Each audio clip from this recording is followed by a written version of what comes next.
HPXLOTM, please call me Mr. Error. By author, Hoin_Kyoma. Chapter 441 to 466. Did you really defeat an adult dragon, Loki? A young boy asked with stars in his eyes. Loki sent a funny glance Elaine's way and found her blushing in embarrassment, so he put up a proud smile and spoke loudly, "Of course, I defeated a dragon. It was as tall as the orphanage and had claws that were sharper than a razor blade." Elaine's eyes widened, but she quickly caught on and began to speak with even more enthusiasm. "Not only did my big brother fight it off, he even made it promise to never return.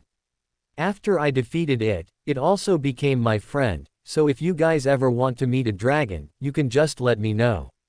Woo-ah. The kids around Loki were all super excited and began asking him more questions, like how it felt to ride on a dragon and what its favorite food was and such. The little kids were all muggles. They knew nothing about magic, so Loki's stories were only fantastical in nature for them. Stories that had come up mostly because of Elaine's bragging about various things Loki told her about when they chatted during night while he was at school. Loki patiently answered everyone along with Elaine, who was standing beside him with a proud smile. But suddenly, Loki spotted a stray girl in the crowd that looked like she was about to cry. "What happened? Did the dragon scare you?" Loki asked the girl, trying to ask her about whatever was worrying her. But she quickly shook her head and started sobbing and crying. Loki looked at it with confusion, so he turned towards Elaine to understand what had happened, but she was almost already about to cry herself. "Elaine's crying. This is the first time I've ever seen her cry. Was it because of something I did? Am I the reason she's crying for the first time?" Loki, panicking, pulled the girl towards himself before kneeling beside Elaine and asking them the same question, "What happened? Why are you crying?" But almost immediately the girls opened their mouths and started wailing loudly. Wah! Loki grew confused. He started wondering why the two of them had started crying and even looked at everyone else for help, but the other kids suddenly started to act afraid of him. The hell? Did Grindelwald do this? Is he making me feel bad by making Elaine cry? How dare he? As Loki began panicking, Walburga stepped in once she saw the fuss that was going on around him. She quickly pulled the two girls closer to herself and began to pat their backs slowly. The two little girls started to calm down when Walburga's slow rhythmic patting broke their cries of sorrow and distress. "What happened?" Walburga asked softly, turning towards Elaine first since she assumed Elaine would be more open to her. Elaine's eyes had turned red because of her rubbing them with tears inside, so Walburga had to slowly push away the hand to try and get Elaine to listen to her as she repeated the question. "What happened, Elaine? Why are you crying?" "Sob sob because sob sob," Eleonora sobbed, crying. Walburga pieced together the string of words that had come out of Elaine's mouth before asking, "Eleonora is your friend?" Elaine shook her head and spoke with slight anger, "No.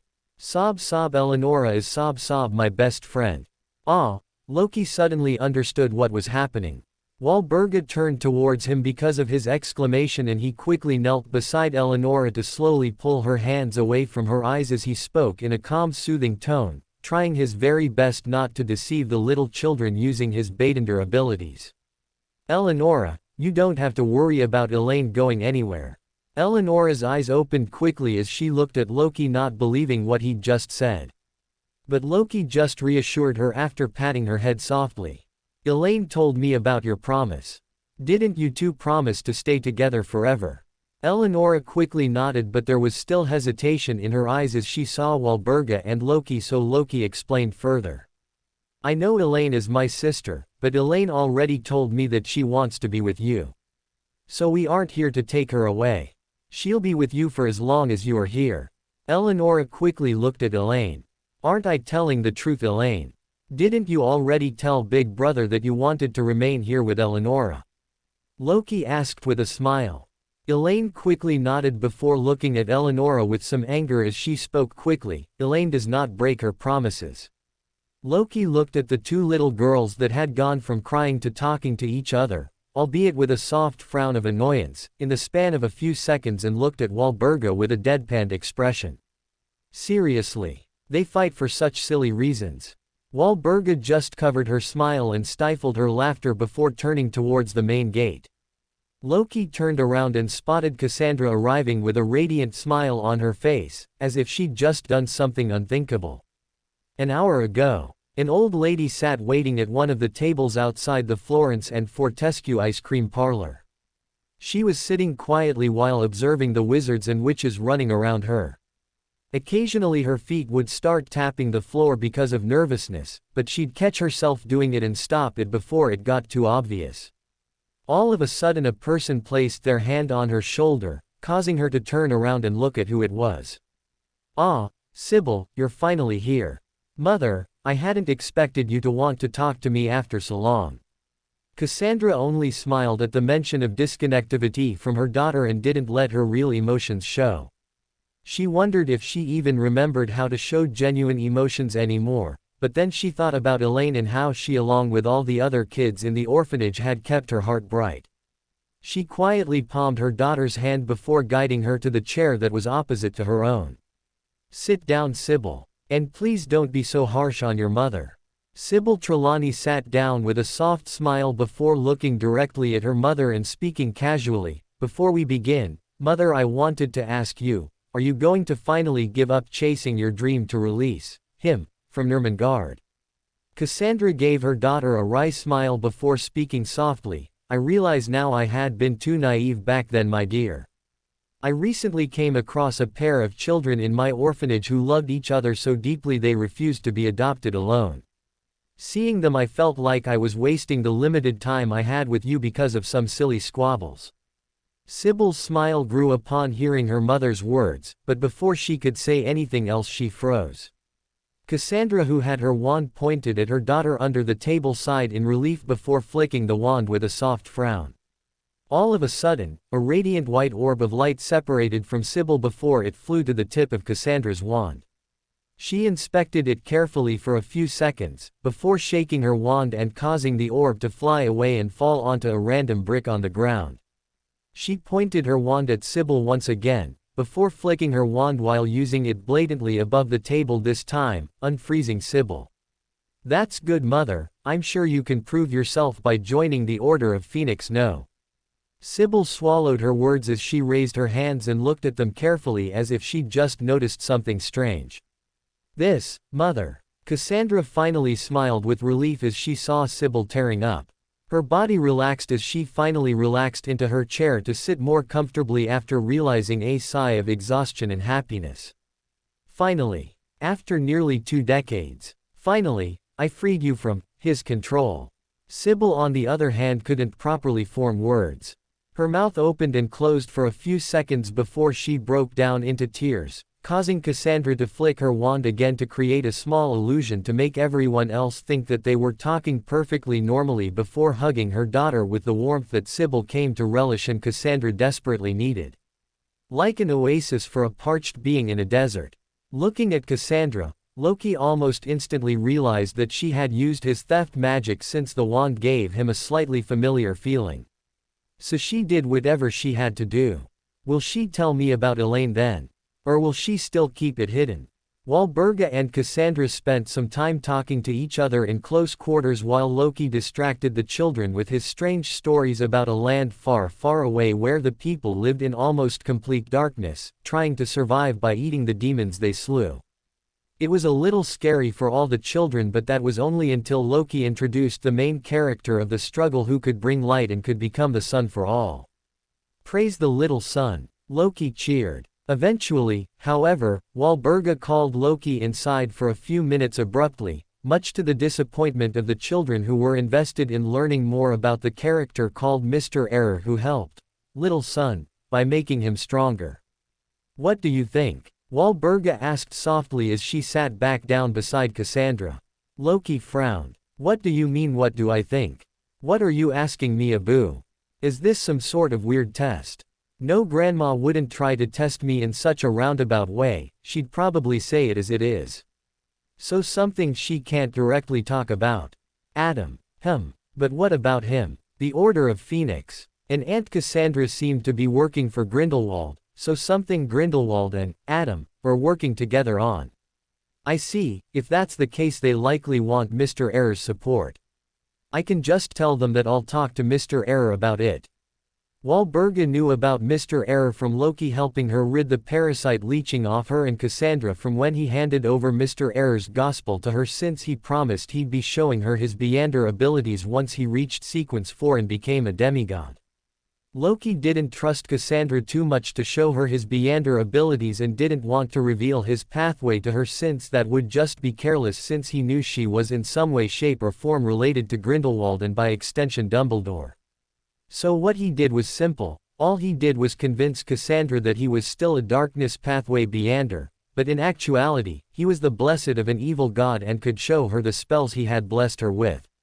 He showed her those spells and passed them on to her the gospel so that she could use them herself, which seemed to have satisfied her. Loki was about to open his mouth to speak, but he froze midway when his eyes spotted Cassandra's hands quiver as Walburga held them tight. Oh, I see, it's also about Elaine. Aunt Cassandra probably divined that it would be much better to break the news about Elaine while she was with Walburga.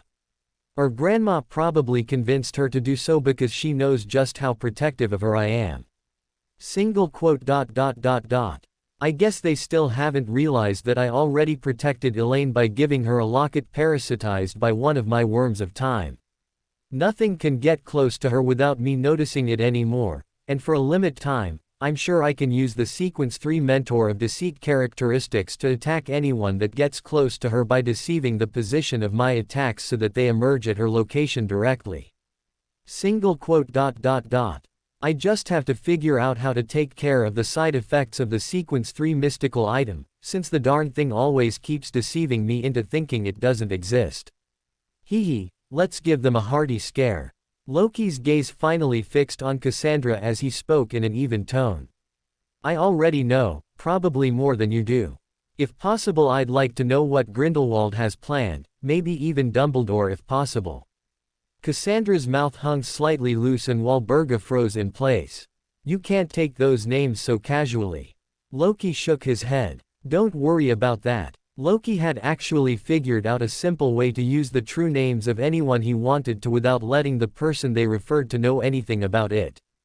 After Loki had gotten to being able to seeing his own spirit body threads, he realized on accident while using Voldemort's name that each time he spoke the name his spirit body thread would nearly almost cause a fixed ripple. As such, as long as he made sure to dampen that one thing, he could take Voldemort's name without him even ever realizing that his name was spoken. And Loki found that the idea could be extended to Dumbledore. He'd done all the testing in the Saphira Castle first and then inside a space sealed by Salazar before using it anywhere outside. Loki savored the expression that Walburga and Cassandra were making before restating his question just for the giggles. So what are Grindelwald and Dumbledore planning? I know Dumbledore is trying to perform his advancement ritual, but do you know of the details? Perhaps the timeline of his advancement. Blood drained from both Walburga and Cassandra's faces as they realized that they weren't dreaming and that Loki had actually named him, not that dreaming about him would be any better. Loki stood there for what felt like a full minute before Cassandra and Walburga seemed to come back to themselves after they realized that nothing was happening. Dumbledore had not suddenly appeared near them to capture them or turn Loki into his loyal follower as he had done with Cassandra's daughter, or do something even worse than they could imagine. Loki was simply standing in front of them like it was a casual Tuesday. Cassandra and Walburga looked at each other, gulping audibly before Walburga gathered herself and spoke calmly. You can do this because of his help, I assume. Mr. Error. Loki nodded. I mean, it isn't really wrong, right? I am Mr. Error. So me being able to do all this because of Mr. Error is the same as me doing it because I can. The look on their faces is priceless. I should show serious Walburga's face later, in secret. So, do you know when he'll perform his advancement ritual? Loki was using the term advancement ritual on purpose. He didn't know if Walburga and Cassandra knew about the apotheosis ritual, and as such Loki was playing it by the ear. At the end of this year, both of them are going to perform their advancement rituals together at the end of the Hogwarts academic year. Cassandra immediately replied after she had calmed down. I see, Loki frowned and thought. This year. That's too quick, isn't it? Is Dumbledore planning to advance to Sequence 0 by making Harry fight Voldemort at just Sequence 3? But even the Sequence 1 author ritual required one to predict the flow of times quite accurately. What would the Sequence 0 apotheosis ritual involve? And what about Grindelwald? As if reading his thoughts, Cassandra continued speaking. I know the advancement ritual of my master because I've seen the blasphemy card for the White Tower pathway several times. Loki's frown vanished and he looked at Cassandra with full focus. She's seen the card of blasphemy for the White Tower pathway. So Grindelwald has the White Tower pathway card. Why didn't Prunell ever take it from him? Shouldn't she have the higher authority in the pathway? Or did they leave it with him for a reason? Did Prunell foresee something? A prophetic vision? What's the ritual? Loki asked calmly. Give meaningful advice to a high-sequence Beyander such that the flow of times is impacted meaningfully. The higher the better. Cassandra repeated, seemingly word by word straight from the card of blasphemy. Loki frowned but didn't speak another word. Something feels off about all of this. Why wait for so long to perform the advancement ritual? I mean, Dumbledore surely could be higher in sequence than Prunell and Nicholas since they are both only Sequence 2 angels while Dumbledore is probably Sequence 1, but something stinks. Why does he need to involve Mr. Error in all this by preparing to hurt Elaine? Why does he need me? But before Loki could speak again, Cassandra spoke faster. I want to destroy their advancement rituals. They cannot be allowed to gain power. Under no condition. Loki sat down in the living room of the Black Manor to discuss the most recent proposal that Cassandra had presented to them since Loki had asked for time to decide what he would do. Are you serious? I mean, I'm not saying you're crazy or something, but really. Are you going to join her to take them down? One of them is an angel, you know. Cass said that the prophecy she'd seen was 100% real and was bound to happen. It's only a matter of time before it does. So our victory is guaranteed. Loki frowned almost immediately. Divinations aren't all powerful, Grandma. What if Dumbledore planned all this from the start? What if he and Grindelwald had shown her the prophecy on purpose? To drag us into her plans and by extension, their plans. While Loki was against letting Dumbledore and Grindelwald gain powers, he wasn't fully against them for two reasons. One was because they needed someone in the God Almighty pathway anyway so that Mother Tree of Desire could be stopped when the barrier protecting the Earth eventually gave way, but the most important reason was that Loki didn't think, not even for 1 second, that he could take on a Sequence 1 author and survive a direct fight. Sigh, and I keep telling you, Cassandra's visions are never wrong. There's something special about her visions. She can see things that absolutely no other prophet can. Loki frowned even deeper. That's even more suspicious. How does someone have Beyander powers that step well beyond her boundaries? She's obviously being manipulated in some way by someone. And we don't even know who. But they've never been wrong. Walburga argued back, causing Loki to almost beat his head on the table. After taking a few deep breaths to calm himself down, Loki finally looked into Walburga's eyes and spoke with some effort. But Grandma, you know that we'll be going against almost everyone else in the current wizarding world, don't you? The ones in light won't be in agreement with your aim while the ones shrouded in darkness will do their best to make use of you and your plans to hurt Dumbledore as best as they can. Walburga shook her head when Loki said that and with a steely gaze spoke with confidence. The Blacks are the most noblest and ancient house of the wizarding world. And there is nothing that can stop us from achieving our goals. Loki looked at her unshakable resolve before sighing as he spoke in an even and calm tone. I understand. I'll try and see if I can get help from a few of my friends that I've made over the years. Walburga's gaze softened and she was about to say something, but before she could, Loki interrupted her. I know you think I'm too young for this, but don't worry. I'm sure I can cook up a few favors to gain the ability to slow down the White Lord. Walburga's brows rose as she questioned Loki's words with silence, and so he expanded further. It's not like I'll do anything myself. I know a guy who knows a guy who can do something about this. Bones. Walburga stated plainly. Well, Loki didn't confirm or deny, and it annoyed Walburga, so he spoke in a soft tone.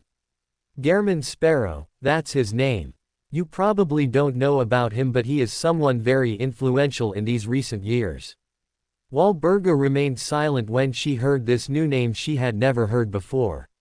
Sparrow. That isn't a family I recognize. A Muggle then. Walburga reasoned. Are you sure sharing this information with him wouldn't be a problem? Loki quickly shook his head. He is also a believer of Mr. Error. And it's not like we can hide anything from him. He's terrifyingly calculative and can figure out several things from very small pieces of information. I'm pretty sure he'll know of this information and make plans to move against it even before I tell him about it.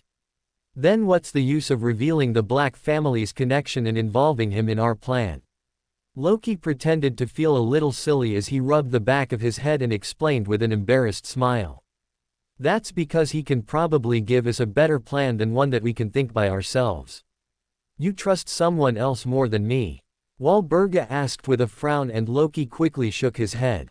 No, not like that. What I mean is that he can be elusive. Someone with the Black family name is too big to move without causing ripples to form and disturb the scene. And this, Gehrman Sparrow. He is new and can move more freely. Yes. What does he want then? Ah. Loki suddenly paused at this question and spoke with a funny smile on his face. As long as whatever we do helps Mr. Error, he'll do anything for it. Walburga frowned, but Loki shook his head. No, he isn't secretive or cunning about it. He's just a character that's devoted to helping Mr. Error as best as he can. He's more aptly described as a loyal dog. Or a fanatic. The description didn't fill Walburga with confidence, so she did the next reasonable thing she could think of. I want to meet him. We can discuss the plan together with him for now. And if he really is as good as you describe him to be, we can work with him. Otherwise, it'll be a waste of our time. Loki nodded and stood up. I'll write him a letter telling him to meet us soon. Do you want the meeting to happen with our identities hidden or be open for the two of us? Although it will be difficult to hide the Black family name when wading through these matters, it will serve as a nice test for Mr. Sparrow for me to see if he's really as keen and insightful as Loki's made him out to be. Let's start with it hidden, Walburga said. Loki smiled as he caught onto what Walburga was trying to pull and simply responded with a, "You won't be disappointed," and left the room to go and send a letter to Mr. Sparrow. Kneeling on the floor of his room, in front of an altar with 3 candles lit from the left to the right, Loki performed a simple prayer ritual targeted towards Mr. Error to send Mr. Sparrow a message. He wasn't doing this to really send any message, but because he wanted to keep a record of this information as a prayer for later, because he had a plan to use it in a way that benefited him and the Black family without Walburga realizing it. A plan was already cooking in Loki's head with regard to Dumbledore and Grindelwald. Mr. World, I would like to ask you about a 3-way meeting that I would like to conduct between me, a friend of mine, and you. It concerns matters regarding supporting the rise of a historical group of wizards more popularly known as the Acolytes.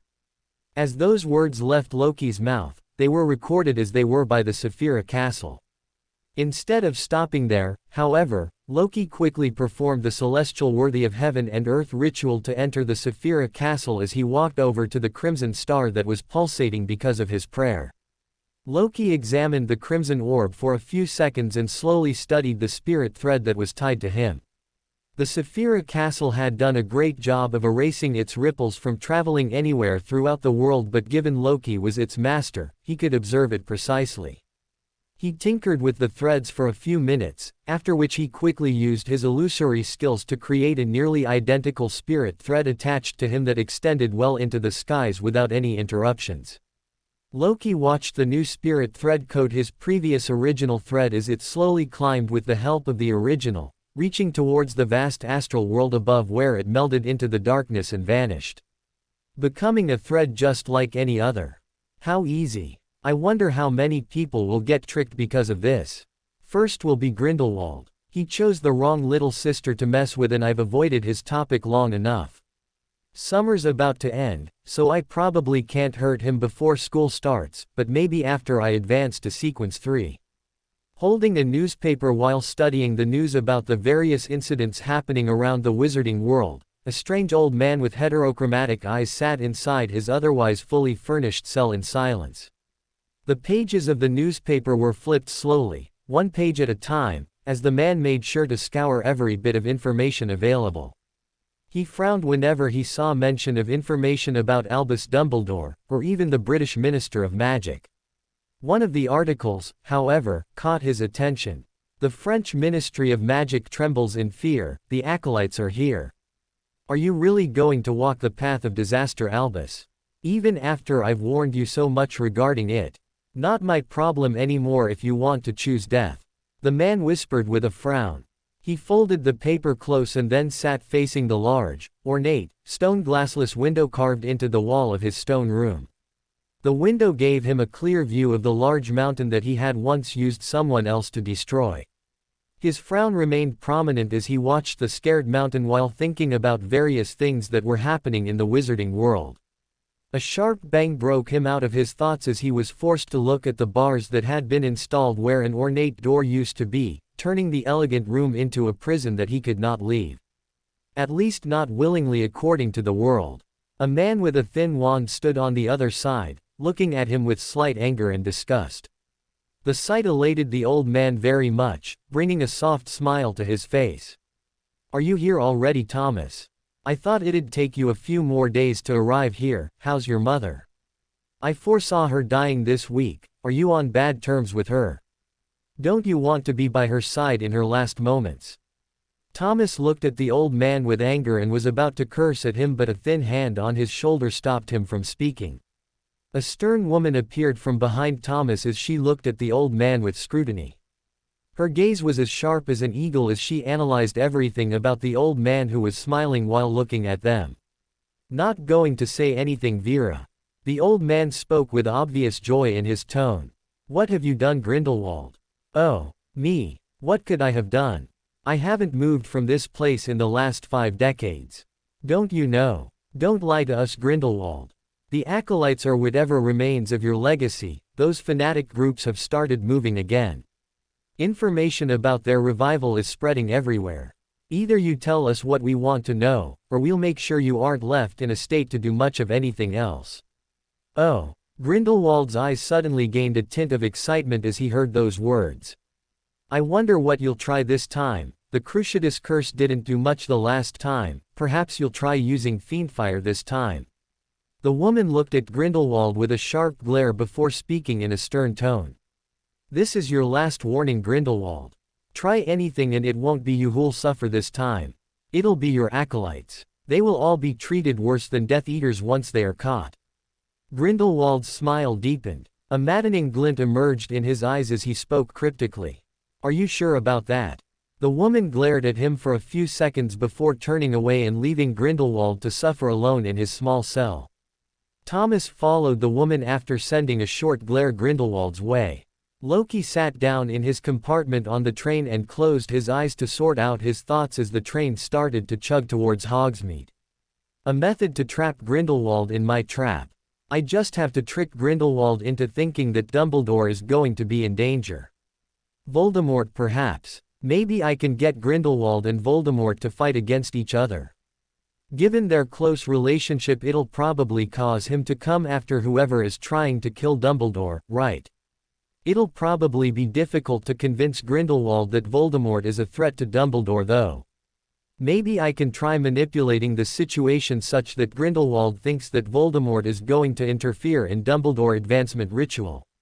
I mean, after all, I'm pretty sure that Voldemort will surely do something to stop Dumbledore from advancing. Maybe I can fan the flames so that Voldemort becomes a bigger threat than expected.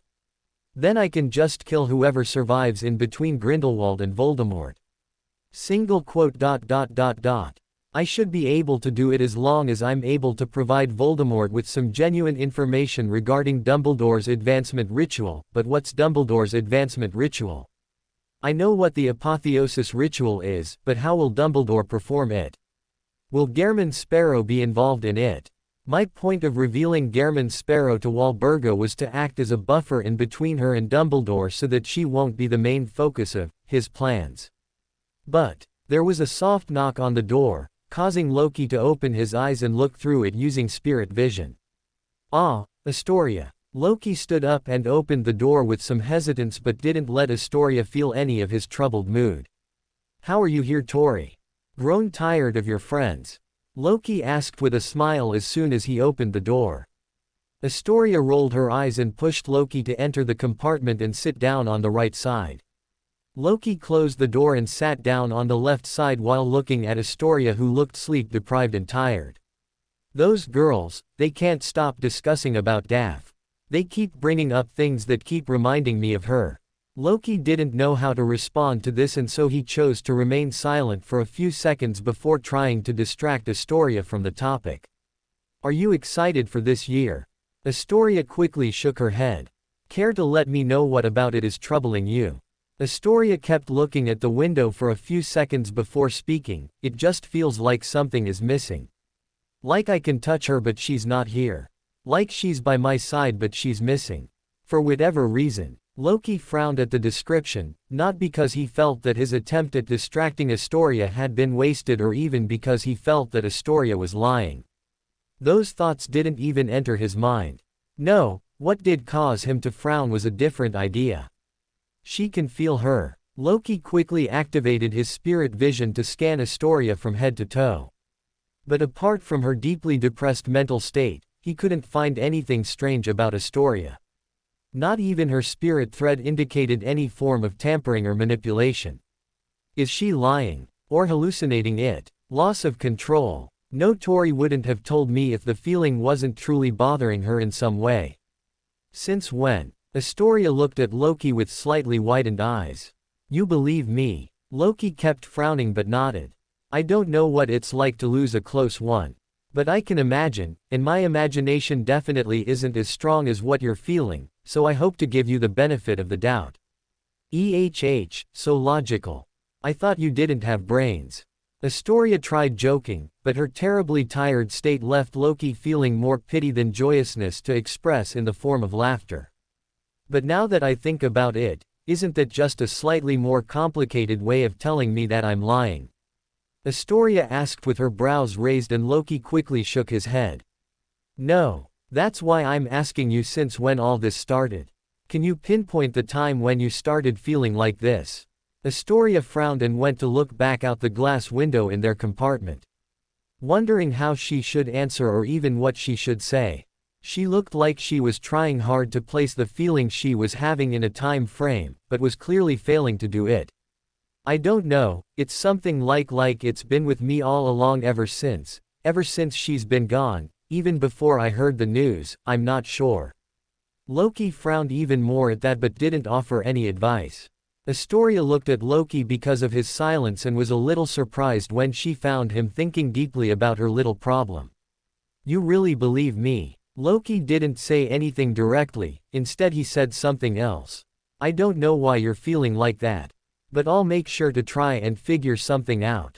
Astoria nodded and finally smiled. It was more her facial muscles relaxing into a smile, but Loki found it a little hardening, so he quickly pinched her cheeks. Aguug. What are you doing with my cheeks? I'm Eris Greengrass. Astoria complained. They suddenly matched eyes and burst out laughing. Seriously? Eris Greengrass? Loki teased. Astoria blushed and then shook her head before saying something else that surprised Loki. Did you know the Malfoys sent me a letter for a marriage proposal? Oh, really? Loki asked, immediately interested in gossip. The rest of the train ride passed smoothly, with Astoria bragging about how she rejected the proposal with a snarky reply, but since her mother caught her stuffing her reply into the official response, she was grounded to the mansion for the rest of the summer. But she did say that when her mother read the letter, she secretly, accidentally, slipped it into the envelope. The cart lady of the train also knocked on their door, but they were too absorbed in their gossip to pay any attention. Sitting in the carriage, Loki looked at Luna stroking the Thestral backside and began to ponder about asking her a simple question. Would you like to join the Hogwarts Honest Mill newspaper, Luna? Without even turning to look at Loki, Luna spoke in her dreamy tone. All right. But since you're joining now, I'd like to test you later. Luna looked at Loki for a second, but then went back to stroking the thestral and nodded. All right. I'll send you the necessary documents later. Let me know if you need to change anything and we can discuss more about this later. Loki said. The plan was to pretend the test was fixing Tom's soul. How was it related to Hogwarts' honest mill? Loki did not know. But he did know that Luna already knew that his goal was the test and not the newspaper, and so when she nodded he understood that she'd keep whatever the test was their little secret. With their conversation concluding, Loki began stroking the thestral too, causing the winged horse to unfurl its wings a little as it enjoyed getting scratches in an area that would have otherwise been very difficult. Loki. Hermione cheered as soon as she entered the carriage. Oh, my own. What are you doing here? Thanks for sending me that letter through Rowley. Huh? What? Loki was suddenly confused. I sent a letter to my own. Through Rowley. Where? When? But then Loki remembered he owned a time turner and so he looked at Hermione with a smile as he asked her, so how was it? Did you like it? Hermione nodded, hard not to like winning 2 galleons worth of chocolates from the cart lady. How did you even know about the winning numbers if you didn't use divination? Loki's mind whirled as he tried to think of a reasonable explanation, but when his eyes landed on Luna, who was still petting her thestral, he spoke quickly. Waxperts delivered the information to me. Waxperts? Hermione asked with a confused look on her face before she turned towards Luna and then back at Loki before she frowned as she complained. You didn't use divination, did you? If you did, I'll tell Professor McGonagall about it. That's not the right way to use our abilities. Loki quickly shook his head. No. I didn't. I swear. Why don't you just perform a divination to figure out if I did? Actually, you really should. Since I want to know why and how I did this too. Hermione frowned for a bit before nodding and believing Loki. All right. Well, thanks anyway for letting me know that there were exactly 1,748 beans in that jar. I would never have been able to guess such a big number myself. Loki nodded and the duo, other than himself, looked at the thestrals with varying expressions. Hermione was clearly upset, and Luna was lost in her own world. But remembering that he'd just extended an invitation to Luna, Loki turned towards Hermione and spoke softly. My own, I just invited Luna to join us at the Hogwarts honest mill. Hermione nodded absent-mindedly before she froze mid-nod and looked at Loki with wide eyes. I mean, with Daphne not being here any longer, we have to keep the paper going, and… You know, Loki said, his words getting softer and softer by the end. No, I get it. I mean we can't have a paper without illustrations, can we? Hermione's eyes teared up a little as she quickly dabbed their ends with her fingers. Then, she put on a happy smile, turned towards Luna, and extended her hand for a handshake. Welcome to the team, Luna. Luna broke away from petting the thestral and finally looked at Hermione and shook her hand by strangely intertwining her fingers with Hermione's and then shaking them side to side. Thank you. I promise to be just as sane as you.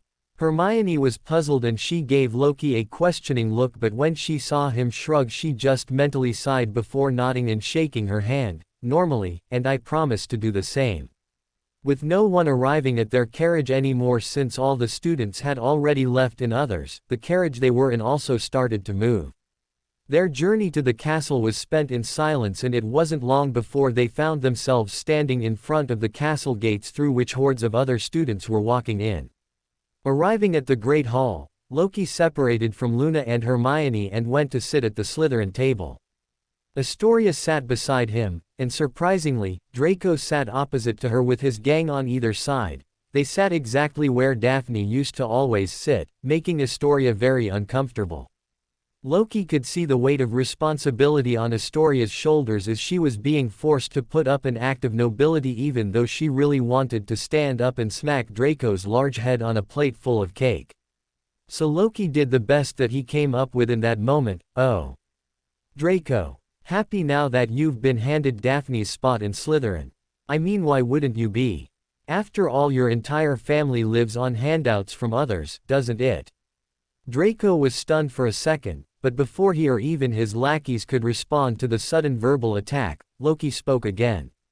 I've heard rumors in the black market about the Black family making moves. I wonder if they're returning soon. Wouldn't you like to know? After all, wouldn't the reigning position of your father's grip on the dark faction waver if the true nobles returned? Oh, wait a second, Loki said as if he was granted a great revelation. Is that why you wanted to serve Eris Greengrass? So that you can lick their boots to wealth and nobility. Astoria covered her mouth as her shoulders trembled a little. Everyone was stifling a laugh too, but Loki's next words shocked them a little and sowed a little fear into them all.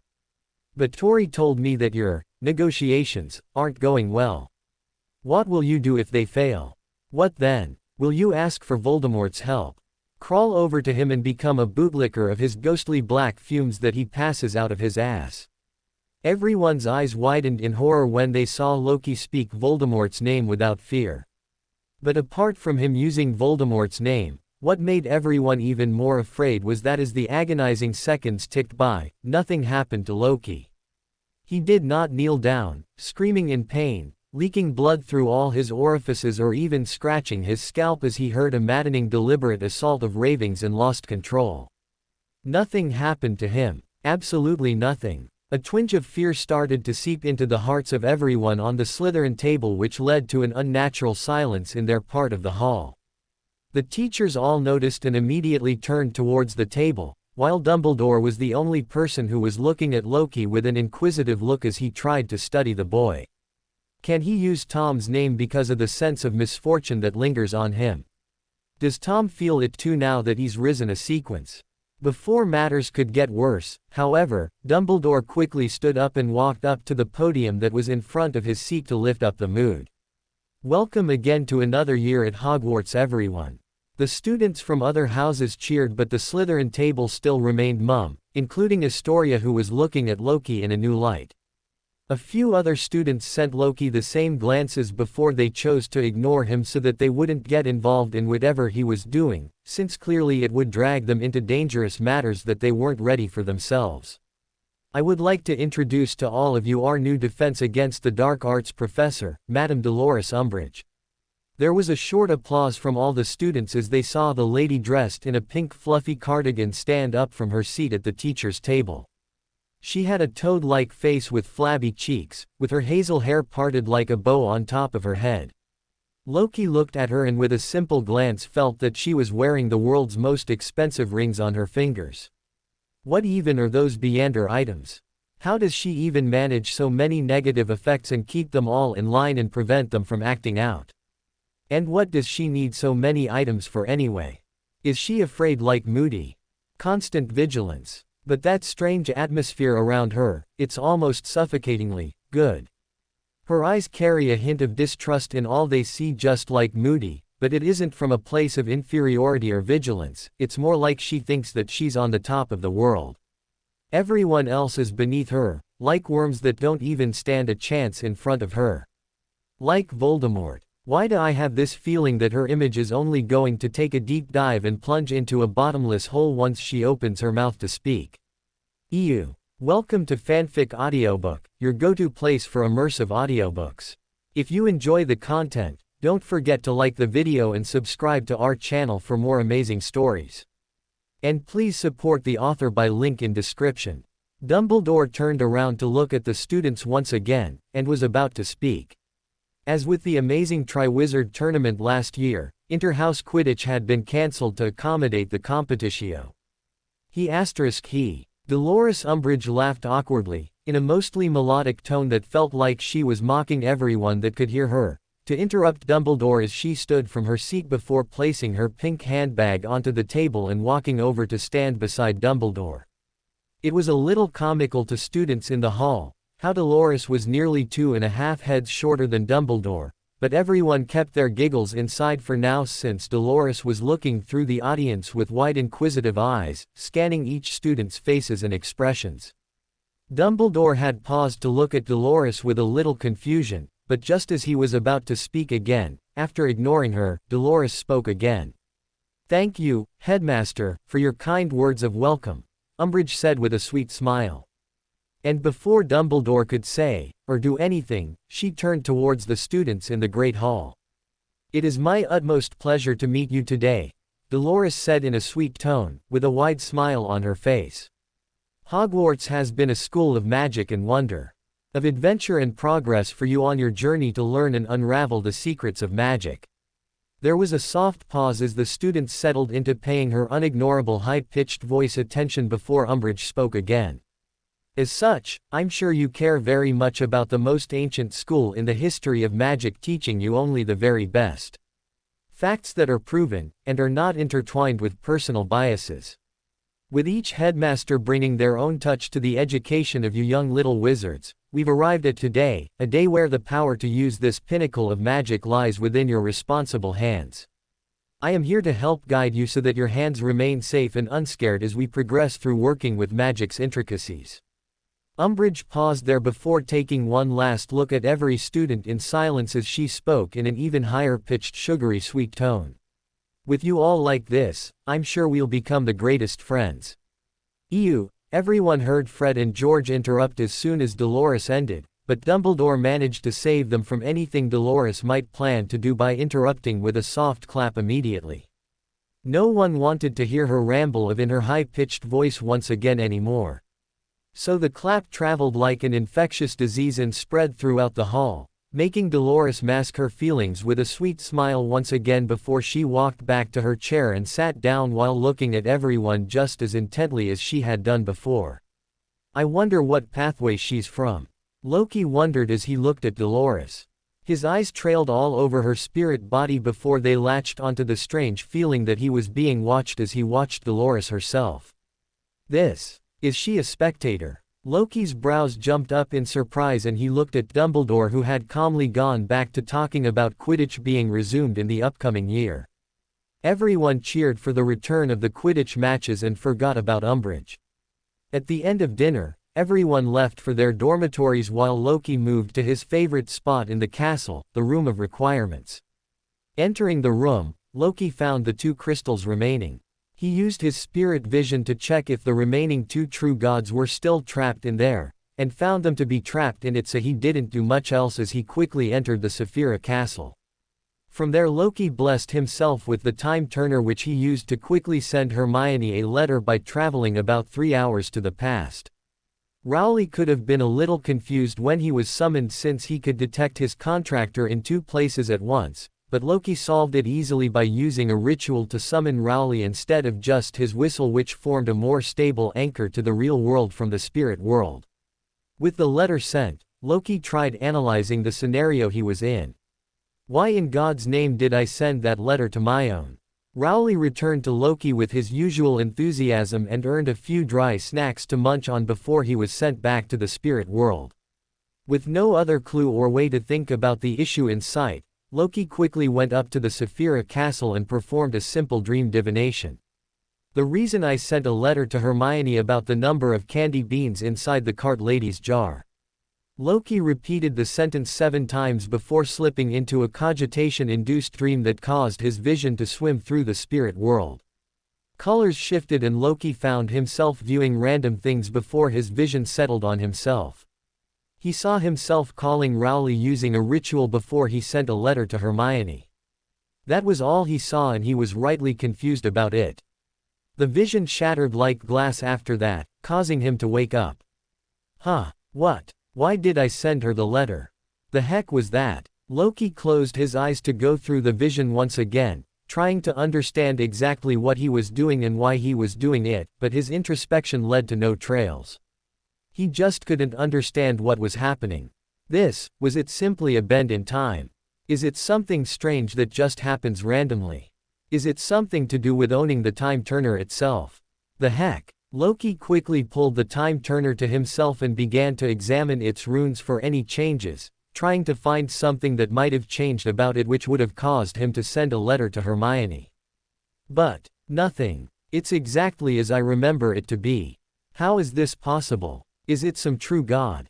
Did Salazar conceal the real reason? Or Dumbledore? Loki frowned when he thought this far, but since he didn't have any way to prove his theories, he shook his head and exited the Saphira castle. I hope it doesn't happen again. Single quote.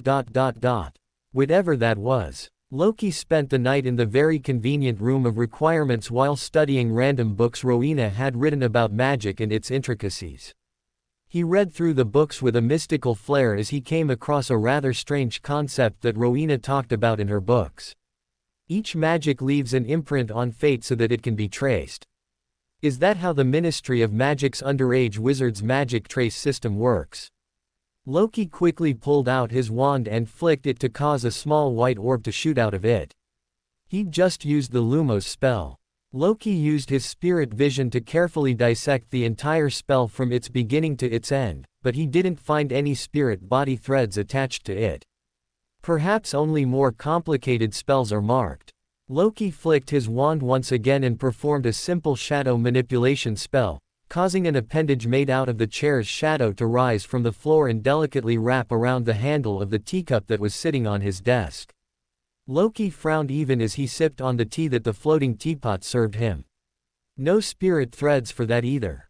Did she mean something else? Or is something interfering with me and my magic specifically, making it untraceable? Probably not. But why wouldn't I be able to see the spirit body threads of my magic specifically? Maybe there are no spirit body threads at all. I'll try this on others in class tomorrow. You may open your books to chapter 3 page 121. Umbridge spoke sweetly in a high-pitched tone as she paced around the class, walking through aisles and peering over students' shoulders, making everyone uncomfortable even if she wasn't trying to do so. Loki barely spared a glance at the woman while hiding with an illusion as he continued reading his book about the secrets of magic by Rowena Ravenclaw. Umbridge did walk up to Loki, who was sitting in the last row of the class, but when she saw him diligently looking at the introduction of the first page of the third chapter and reading through it, she smiled and turned around, happy with her inspection results. Now that everyone has their textbooks open, I want you to study the chapter open attentively, since there will be a quiz at the end of the class from the first 5 pages. Most students frowned at this as they'd gotten used to Professor Lupin and Professor Moody's practical classes, making them feel like they were at the helm of an adventure, directing a small fight of their own each time they came face to face with these mythical creatures that would have otherwise only been moving pictures in their thick tomes. Even Professor Quirrell had let them duel simple creatures. So hands quickly shot up into the air. Umbridge looked around completely unaffected before opening her mouth to speak quietly. Did I say you could raise your hands? Some hands faltered when Umbridge said that, while others became even more adamant at getting an answer from her. Would it not be more helpful for us if Umbridge licked her wand and outshot a small blob of white light that caused the student's mouth to be glued shut. There will be no questions to ask. What if we have doubts? Harry asked boldly. Umbridge first assessed that everyone else in the room had the same question and then looked at Harry with her simple sweet smile that promised a kind version of herself. Yet when she spoke, everyone felt a slight mental suppression. Loki was the fastest to recognize what was happening. Psychological cue. Hermione quickly caught on next, after which Harry and Ron recognized what was happening immediately. While they all guarded their minds against the attack, Loki did something different. He simply latched onto the connection that had formed in his mind for planting the psychological cue for mental suppression and examined it in detail. This is a well-made connection. But not too good. It's about as good as what a sequence 5 or 4 would be able to pull off. So she's a demigod. Why did Adam let her become one? Or was it to curry favor with the minister that he allowed her to become one?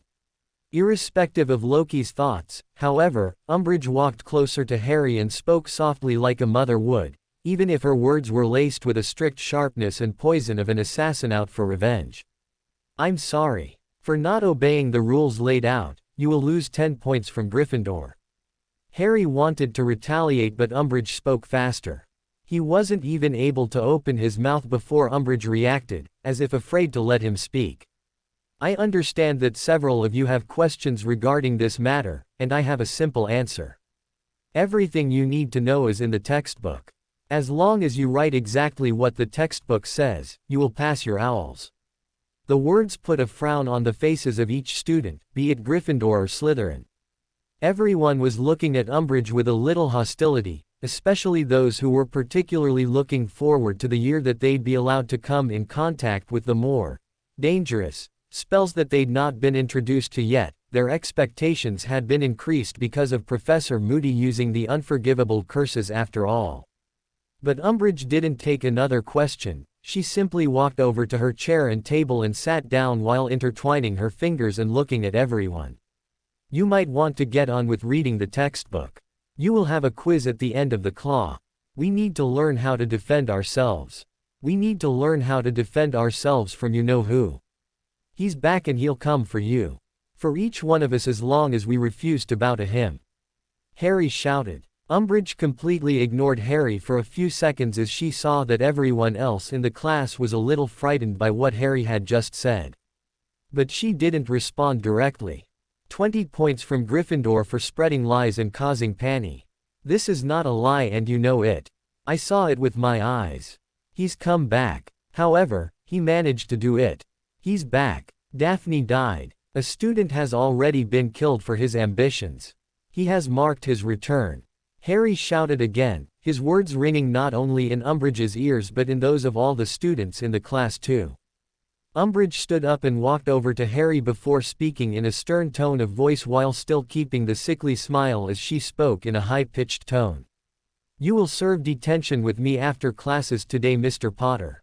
Everyone became a little stunned at the blatant disregard for reasoning or discussion on Umbridge's part, but it also gave them all a deep sense of her character. Most students were immediately able to recognize that Umbridge wasn't here to help teach them defense against the dark arts, or even any sort of defense really. She was here to defend the Ministry's viewpoint on Voldemort. And combined with the oppressive psychological cue that Umbridge was pushing onto them, everyone felt like the walls of the room were enclosing them into a dark space. It made them feel claustrophobic and underfed. Yet in this darkness, a simple sound broke the effect, shattering it into a million pieces without regard. Clap, clap, clap, clap. Loki stood up, clapping as loudly as he could. The loudness coupled with the stifling silence that Umbridge had created made Loki's claps feel extraordinarily impactful. Umbridge's smile thinned and it was clear that Loki's interruption had annoyed her greatly. And while Umbridge was feeling terrible about it, everyone else was a little excited. They knew Loki was a bold speaker and knew that he wasn't someone who would simply sit down and take whatever Umbridge was dishing out. The Slytherin felt a little afraid since they were reminded of the time Loki had used Voldemort's name in the Great Hall, while the Gryffindor knew that he was up to something since he was adventurous. It was only Hermione who was biting her lips in worry, wondering what Loki would say to Umbridge. Umbridge was about to say something, but Loki cut her off and began speaking boldly. I didn't know I'd find such a great friend in you, Professor Umbridge. How amazing. I mean, I thought I was the only fool who thought there was nothing to be afraid of about Voldemort. The bald-headed nut was a stain on humanity and had nothing going for him that should keep people afraid. Loki paused and then, with a deliberate soothing smile, which he used to spread calmness into everyone around the class by hijacking Umbridge's mental connection with everyone while amplifying it with his own ability to insert thoughts, he spoke. Are you afraid, Professor Umbridge? You're not afraid of Voldemort, are you? He's a lie after all. Right. Loki hadn't said everything, but it needn't be said. His intention was clear. He was challenging Umbridge to speak his name. A tense silence reigned inside the classroom as Loki stared at Umbridge. There was a short pause before Umbridge simply looked at her watch as she spoke in her sweet tone, ignoring Loki completely. Oh, would you look at that? Silly me, I forgot that we would have to take a test to see how much you remember from your previous years. We shall begin the test now so that we have some time left for the test at the end of the class.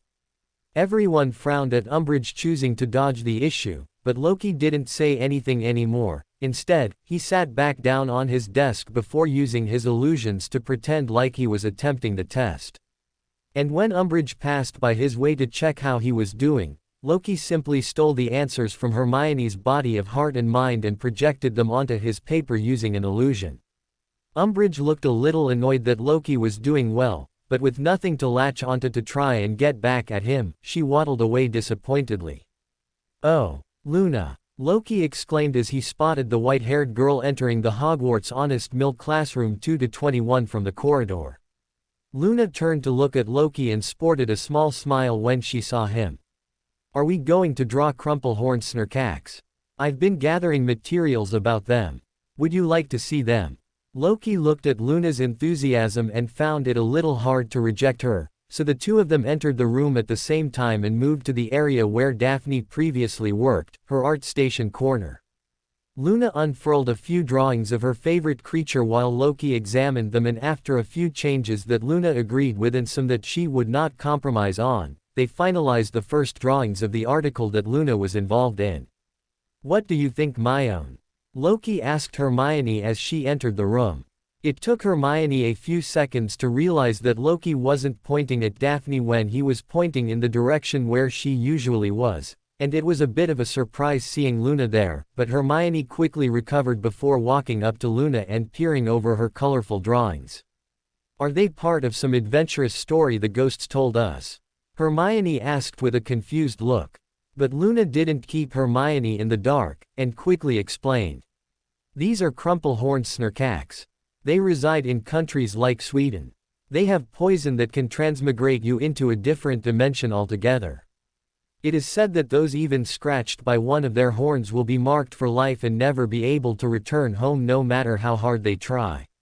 Hermione looked unconvinced as she stared at the strange creature that had a spiral horn, purple skin and a stout nose that looked like a boar's or a pig's and the body of a very, very short caterpillar. Hermione looked at Loki with a judging gaze and he just shrugged.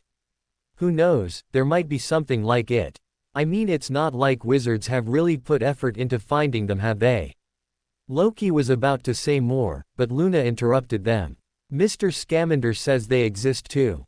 Hermione frowned at the revelation, not able to believe it even a little. But before she could say anything, Colin rushed into the classroom. "I got amazing pictures," Colin exclaimed as he rushed straight towards Loki and thrust a series of pictures that had been developed recently into his hands.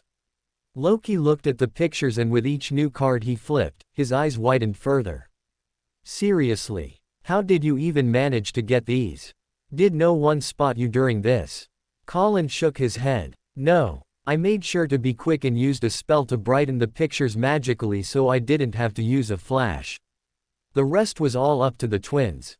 They kept her distracted enough for me to take the pictures and rush away quickly." Loki looked at Colin with short surprise at his skill and motivation to learn potions that not many wizards in their 5th year knew and passed the pictures to Hermione for her to take a look. Hermione's eyes widened similarly. "You can't be serious. How did you get these? This is so wrong. Umbridge will be so cross with us once she learns that we published these. And I doubt Professor McGonagall will take it kindly to us publishing such pictures that make Hogwarts professor look bad." Loki deadpanned, deflating at Hermione's realistic interpretation of the situation, but Luna suddenly spoke up. "Are we not going to be honest? Lying is bad. Even the Quibbler does not publish any lies." Loki's smile widened and he quickly nodded at the implication of those words. Since the Hogwarts Honest Mill was literally supposed to be honest, it was in their name. Everyone looked at Hermione with moony eyes, especially her two juniors who seemed eager. Loki noticed the unwilling expression on Hermione's face and sighed, but since he didn't have the heart to reject his juniors, he played devil's advocate, sort of. "I have a feeling as a fortune teller that these images will help us much more in the coming days. Let's keep it for then." Noticing that Loki was helping her, Hermione spoke quickly. "These images are good, Colin. And Luna, you are right. We need to speak the truth. So why don't we do this? I have a suspicion that Professor Umbridge isn't being truthful with us about her purpose here at Hogwarts. Why don't we figure that out and let everyone know about her lies?" "Really?" Colin asked with wide eyes as he looked at Loki, but before he could say anything, Luna interrupted. "The Waxperts don't like her very much, and Waxperts only don't like people who lie. The implication was clear, Luna was on board too. As such, the staff of the 4 people at Hogwarts Honest Mill began to collect material for their new article on Umbridge. Each person focusing on a different direction in their research. Colin was tasked with collecting more pictures, Luna was going to talk to the Waxperts, and Hermione was contacting Umbridge's classmates and possible ex-colleagues who might have a thing or two to say about her. Loki in the meantime consulted with the ghosts and tried asking them what they thought Umbridge was here to do, trying even to see if they had any orders from Dumbledore regarding how they could handle Umbridge. Loki studied their bodies of heart and mind but didn't really find much other than the fact that Dumbledore had told them to help students escape Umbridge if she was ever in the corridors. With none of them knowing much, Loki turned to his trusty reliable ghostly friend.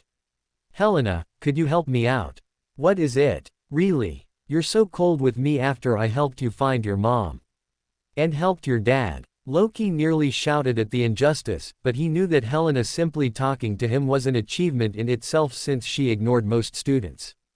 As such, he quickly continued before she might decide to change her mind and ignore him like the other students. I'd like to know if you can learn more about a certain professor that likes pink too much and could happen to accidentally tell me about it. Helena's eyes narrowed, but when she saw that Loki was serious about it she spoke calmly.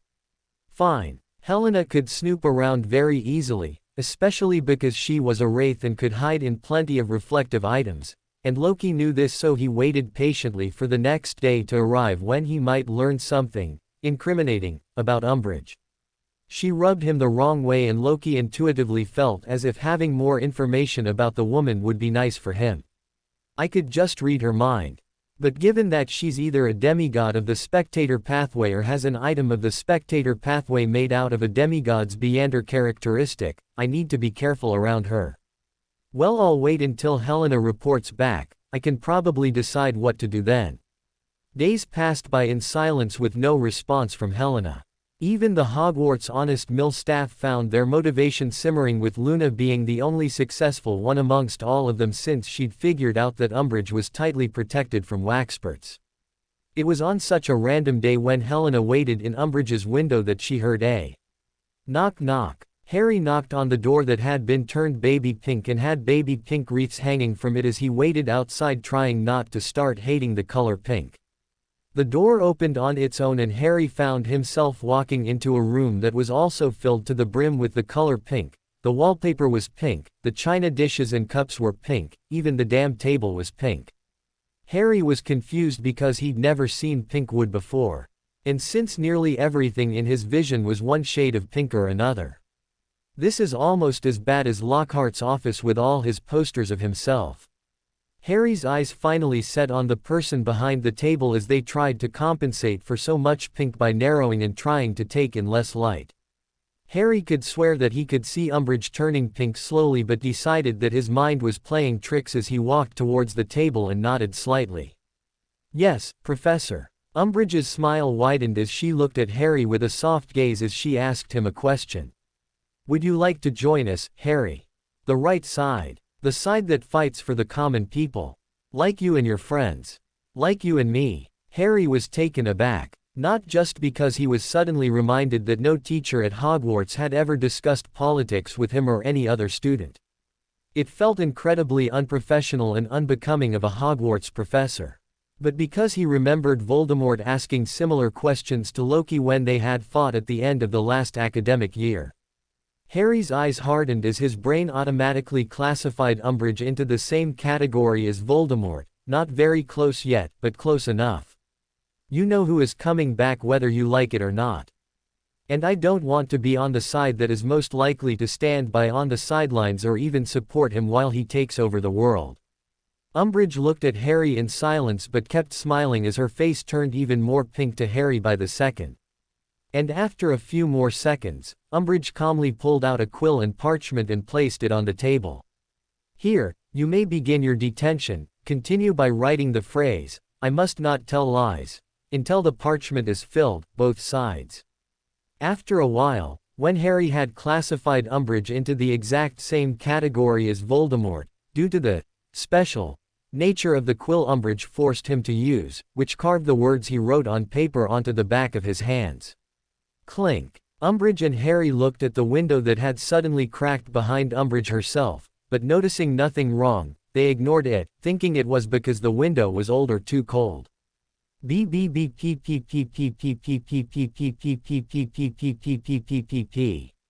Loki woke up lazily, wondering which one of his alarms had tripped and woken him up. He looked around with sleepy eyes, scanning the room for the runes he'd set up to check if someone had tried entering it, but none of them seemed to have tripped. The Saphira Castle. Loki immediately became excited since there was only one alarm inside the castle that he'd recently placed. Loki pushed off the covers and got down from his bed, trying not to let the fall cold bother him as he performed the simple ritual of walking counterclockwise in a square while chanting the honorific name of the celestial worthy of heaven and earth in his mind. Loki bore the ravings that assaulted his mind when he was taken out of his physical body and sent above the gray fog with a smile. If it is what I think it is, then I couldn't be happier. Loki landed in the Saphira Castle without a sound, but then quickly ran towards his magical runic setup connected to his worms of time and started to count his believers by checking how many unique connections for magic the worms had approved. And when he looked at the number 7, it's still on 7, he frowned. That accounts for everyone: Myone, Sirius, Professor Snape, Fleur, Dominic, Grandma and Aunt Cassandra. Then what even woke me up? I don't remember setting an alarm for anything else. That was when Loki's eyes fell on the potion bubbling some distance away at the edge of the gray fog. Ah, so that thing finally finished. Well, about time. I thought something had gone wrong with it and I needed to rebrew it for some reason. Loki quickly picked up the large pot-like cauldron that he was using to brew the potion and placed it on a table he conjured out of the gray fog. The potion was bubbling in soft pink with a hint of purple as it bubbled with soft pops while releasing glazed bubbles like a soap solution. Loki extended his fingers and created an illusory ladle which he used to stir the solution for a few seconds as he examined the changes in consistency and thickness by studying the swirls that formed within it. It seems to have finished well. Loki pulled out his old body, which had been marinating in the different potions, which were there to remove signs of rot and mummification due to being abandoned in the Saphira Castle, and examined it. It's not gone bad, and seems to have healed perfectly. Loki thought as he flicked his flabby cheeks and watched them jiggle. And with a simple flick of his wand, Loki levitated his old body and dropped it into the newly finished modified polyjuice potion, which would turn his body into a perfect vessel for Tom. Finally, Loki's eyes landed on Tom's soul. Or rather the absolutely shredded pieces that were left. Loki had tried fixing all the pieces one by one using several different methods and ways, but the result wasn't very good. I haven't even reconstructed it by 10% yet. Should I just ask Luna to help me out? Having worked with her for a couple of weeks now, I doubt she'll reject it. She isn't the sort to gossip even, but I can't trust her to simply keep it a secret without any assurance. A notary then. I'll have to buy one, again, from that wretched store. Can't I mimic its functionality with something? Loki thought for a few seconds, but the answer was clear. He couldn't. Could I ask Laura for help? Since she could set up a law about Luna not betraying me. But even though Luna wouldn't mind, that will probably sour our relationship. She seems to trust me. Sigh. Loki gave up lampooning about his trust issues and switched to lampooning about his lack of believers. It had stayed the same for more than a month now. Did Klein also have to go through this? This is stupid. I should have trimmed my expectations. I feel so dumb now. I thought they'd multiply and then grow exponentially. It was so easy to sell my newspaper. Why is it so much harder to sell faith? And especially when the god is such a benevolent and kind being. Tisk. I should urge them on in the next Tarot Club session. With his short inspection of his runes in the Saphira Castle done, Loki left the Saphira Castle and returned to his room where he tidied his bed before leaving to go to the Room of Requirements to continue working on trying to find the Chaos Sea. Loki randomly activated his spirit vision to study his spirit body threads, wondering if he could experiment directly with it and see if using magic affects it in any way. Perhaps I can find the Chaos Sea using that. Nah, that's probably too far-fetched, even for me. If only I had some item that was close to the Chaos Sea. Sigh, I'm sure I'll figure out a way. I have to, or things won't be pretty for me. Loki continued walking as he moved through the cold corridors just as he felt his spirit threads ripple a little. Loki was about to stop and examine them, except Loki spotted what was possibly the cause for his spirit thread to tremble. Why are you here? Loki asked Helena, seeing how she was looking out the window on the 7th floor. There's no reason for me not to be here. And shouldn't you be answering the question in the first place? You're breaking curfew. Loki just rolled his eyes and started pacing around the corridor thinking about Salazar's riddle and opening the correct room again. But Helena's next words stopped him. I found out something about that evil pig. Loki had to forcefully hold his mouth shut as he began snorting like a pig himself while holding back his laughter. That pig punishes students by making them write on paper, except she uses a quill that's a mystical item to etch the same words into the back of their hand. The words heal as you write so there are no marks left. Loki's face fell, his smile or laughter nowhere to be found as his eyes narrowed, and his mind started thinking of theories immediately. And no one's spoken about it. They're not allowed to. The quill's a mystical item that forms a contract and forces them to remain shut about it. Or they just write on a notarized paper. Loki quickly deduced. Helena nodded. I see, Loki said with his pupils narrowed until they only left a pinprick hole to still let light in. But then Helena spoke again. I have a way for you to repay your debt.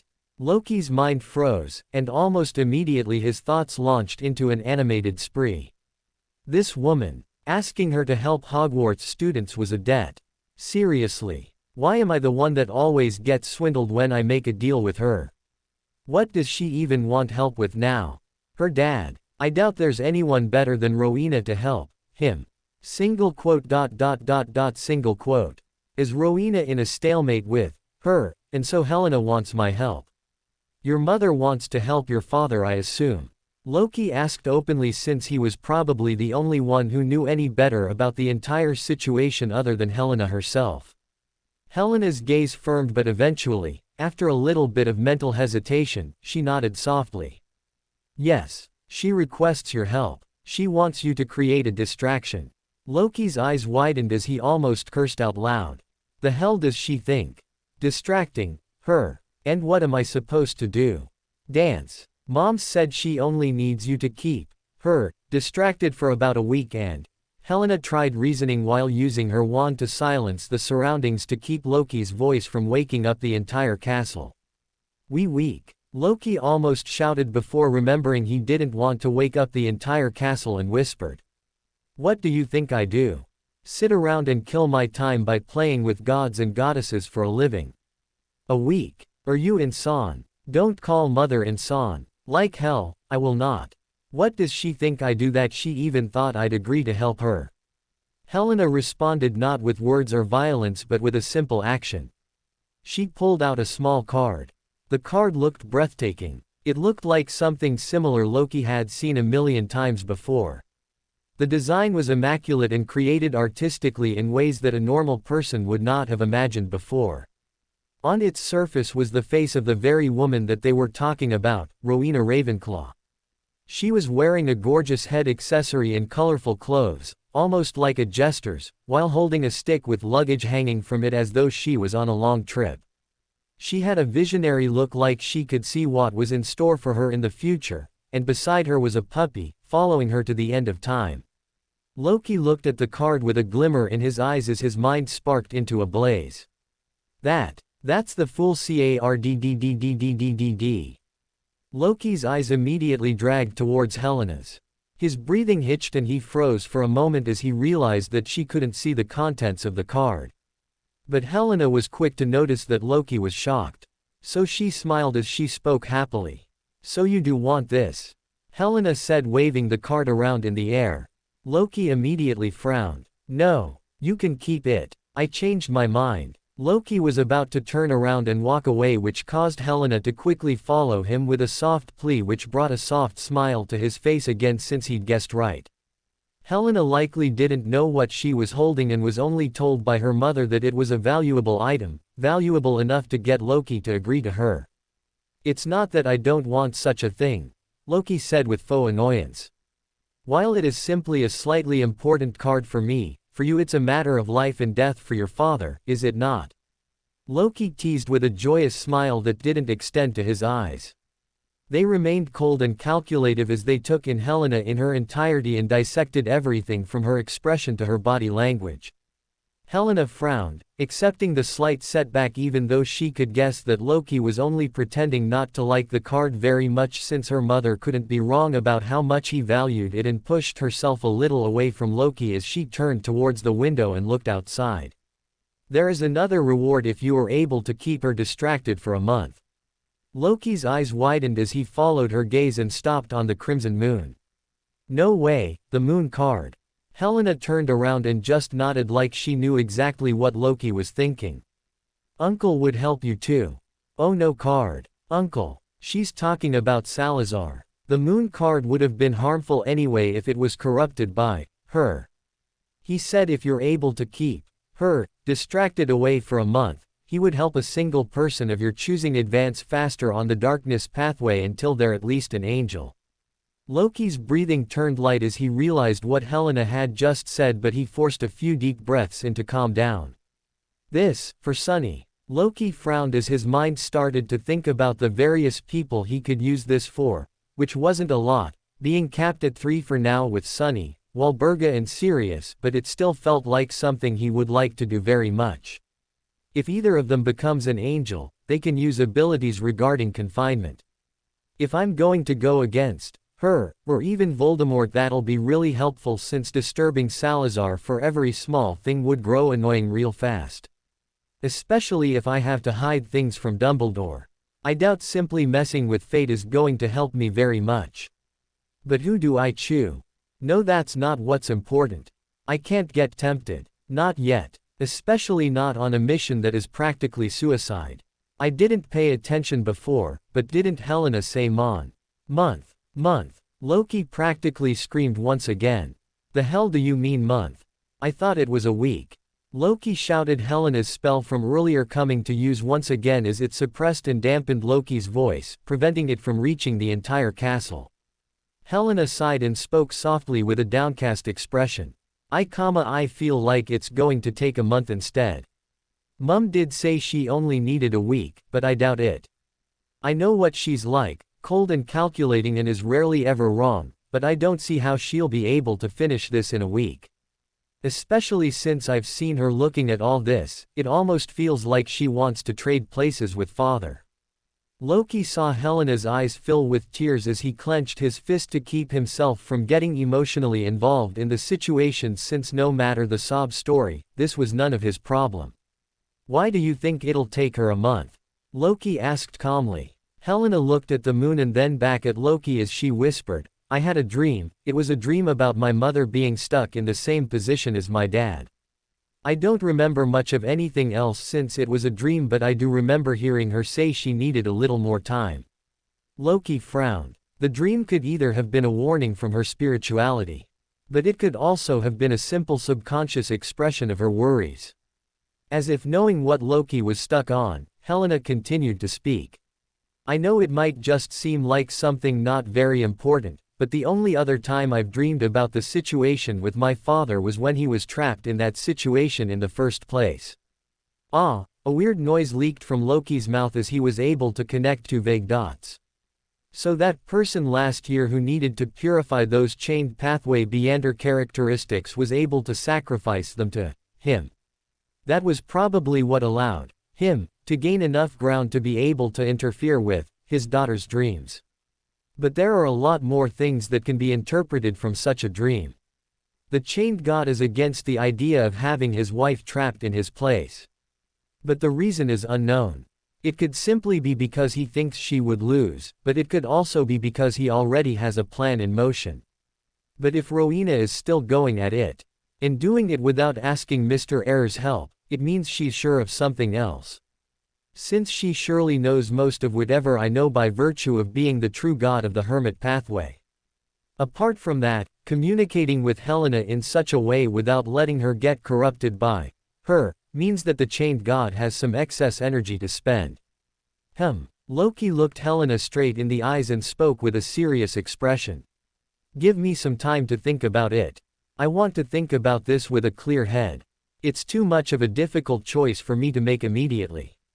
Helena nodded softly and after wishing Loki a good night, vanished through a wall, leaving Loki behind alone in the 7th floor corridor. With everyone gone, Loki paced around the corridor 3 times and stepped into the room of requirements where the other 2 gods were housed. How do I help either of them? Godric Gryffindor would most likely require me to use the Gryffindor sword. What about Helga though? Does her bowl require a food recipe or something? Loki frowned, not understanding what he might do with her just yet. After a few minutes, Loki sat down at the table and sipped on the room's precious herbal milk tea while thinking about what the Hogwarts Honest Mill was about to uncover for the rest of the wizarding world to see. If Umbridge is really doing as Helena's found out, that means one of 2 things, either Fudge and Dumbledore are cooking up something together, or Dumbledore has set up the stage for Fudge to fall, and fall rather terribly. I should send a letter regarding the matter to Walburga. Loki quickly penned a letter and then called for Sunny using his special whistle. Give this to Walburga. You don't need to wait for a response. Sunny nodded as he caught the letter and the coin that Loki flicked over to him before stuffing them into his pouch as he stepped back into the spirit world and vanished from sight. Loki then closed his eyes as he focused on and pondered about Helena's offer. The Fool Blasphemy card is pretty important. Not only would it let me use high-sequence Beyonder powers from the Fool sequence if I accommodate it, but would also allow me to raise Beyonders that belong to this pathway. The biggest plus side would be that my divinations are likely to become more empowered if I accommodate the Fool card within me. Not that the Saphira Castle wouldn't aid my divinations, but that the concealment powers of the Fool pathway would help me to conceal my actions in the real world outside the Saphira Castle because of strong anti-divination effects. Especially when I don't have a lot of the gray fog with me right now since most of it is being used to conceal Tom's body in the astral world for that strange ritual. And Salazar's gift is pretty useful too. Who should I choose for it though?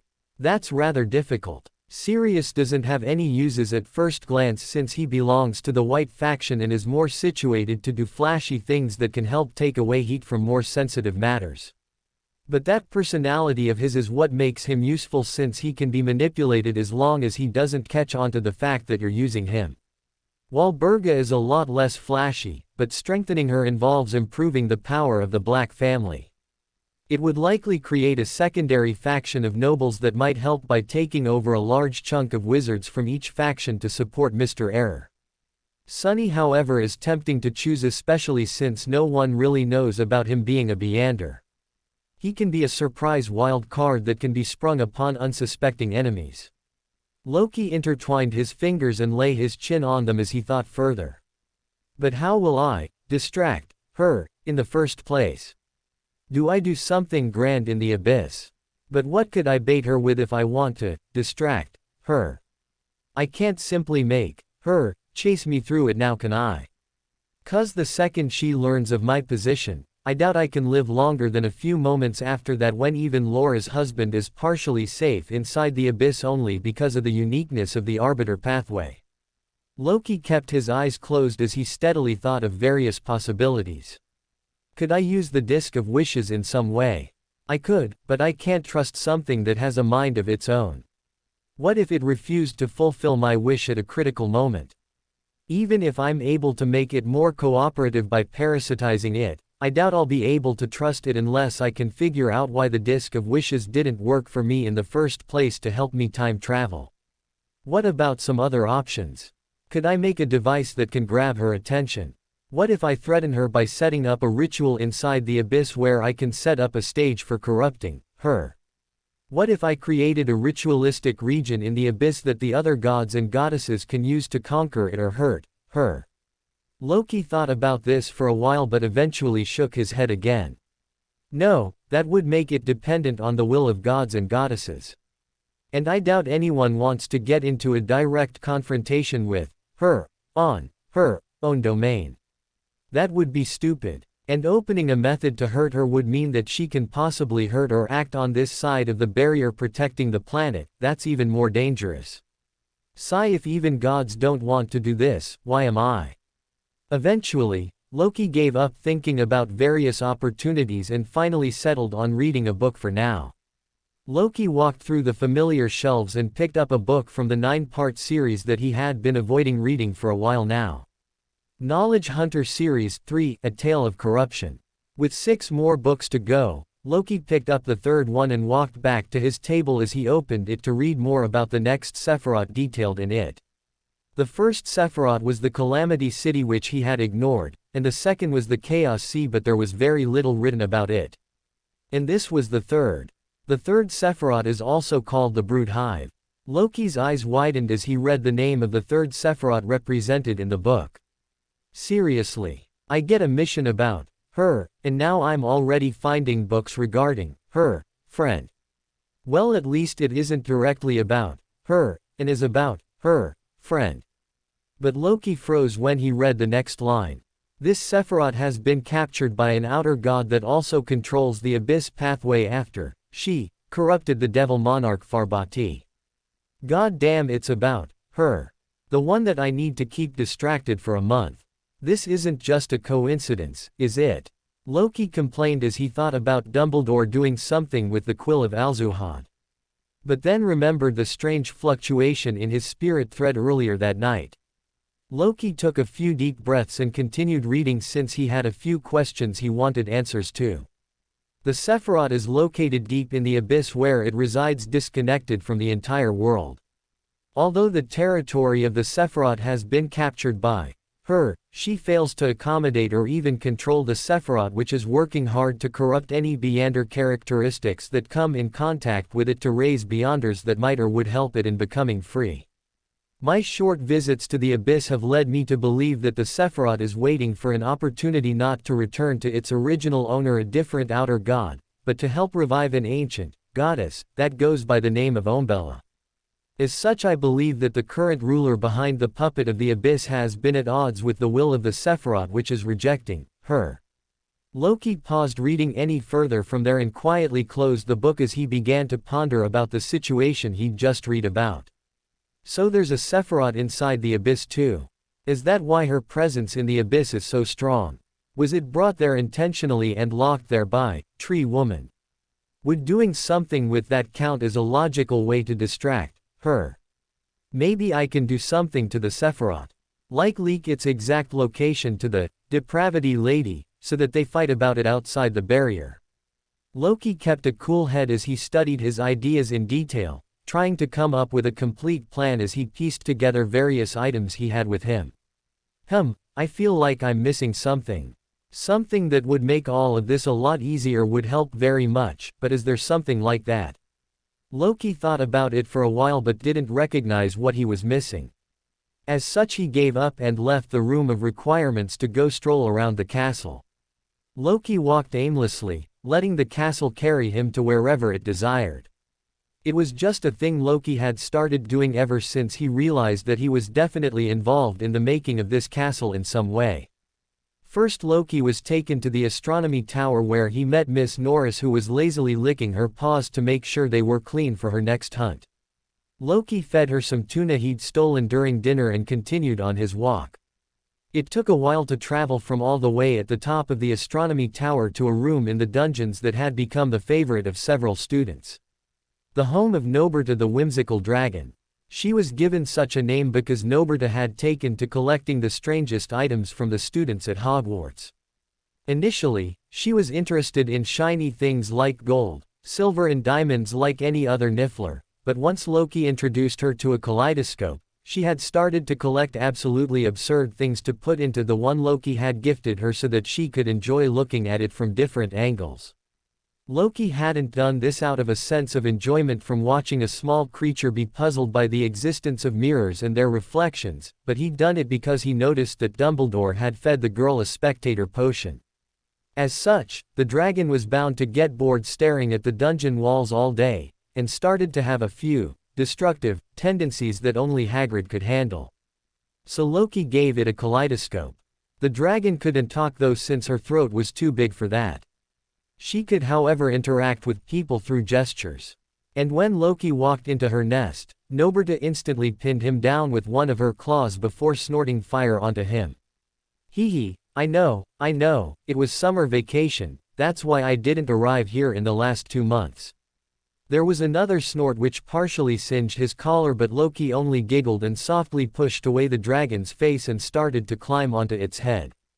Loki spoke to Norberta for a while, talking about silly things like plans that involved shrinking the dragon so that she could hunt a certain pink toad that was torturing students. Loki doubted it could defend itself. Loki then left the dungeons to go to the island at the center of the Black Lake to meet his tree friends, but stopped walking, however, when he noticed something disturbing the space around him. "Sonny, you're back," Loki asked as he grabbed the letter that the Niffler passed to him before climbing his arm and falling asleep inside his robes wordlessly. Loki opened the letter and read calmly, but with each line he read, his eyes widened further as he stood stunned in the middle of the corridor. Seriously? Loki asked himself as he looked at the letter once again. "Dear Loki, I have 2 things to tell to you. Firstly, don't disturb me in the middle of the night. I know those of the darkness pathway don't need to sleep too much, but did you have to send me a letter right in the middle of the night when I sleep for 2 hours? Secondly, the Bones family has reached out to join hands for our support for Amelia Bones to become the next head of the British Wizarding Isles. As a show of acceptance, I will need you to accept her daughter Susan Bones into your team at Hogwarts Honest Mill. Yes, this is the precursor to a marriage proposal. But don't worry, Amelia doesn't have such intentions in mind. This is purely for the public. It will happen after I reveal your adoption to the public. I will start by including your name in the list of official inheritors for the Gringotts Vault of the Black family tomorrow. Now that I think about it, did you already know about this? Is that why you sent me a letter in the dead of the night?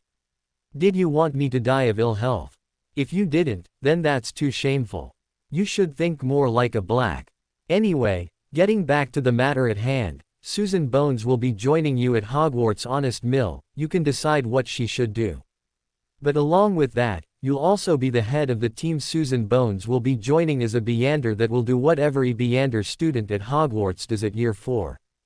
Good night. Don't disturb me again. If you do, I'll make sure to turn your dreams into nightmares. Good night. Your dear Grandma, Walburga of the oldest and noblest House of Black. Loki sighed at the information he was bombarded with and then sighed again because he realized that he'd really disturbed Walburga since the letter was a mess, meaning she'd really been woken up to write it while she was sleeping. Single quote. I hope she forgets about it once she wakes up. If not, I fear how she'll take her revenge.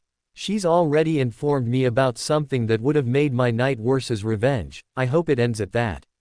Inside the Black Manor, Walburga quietly sipped tea with a smile on her face.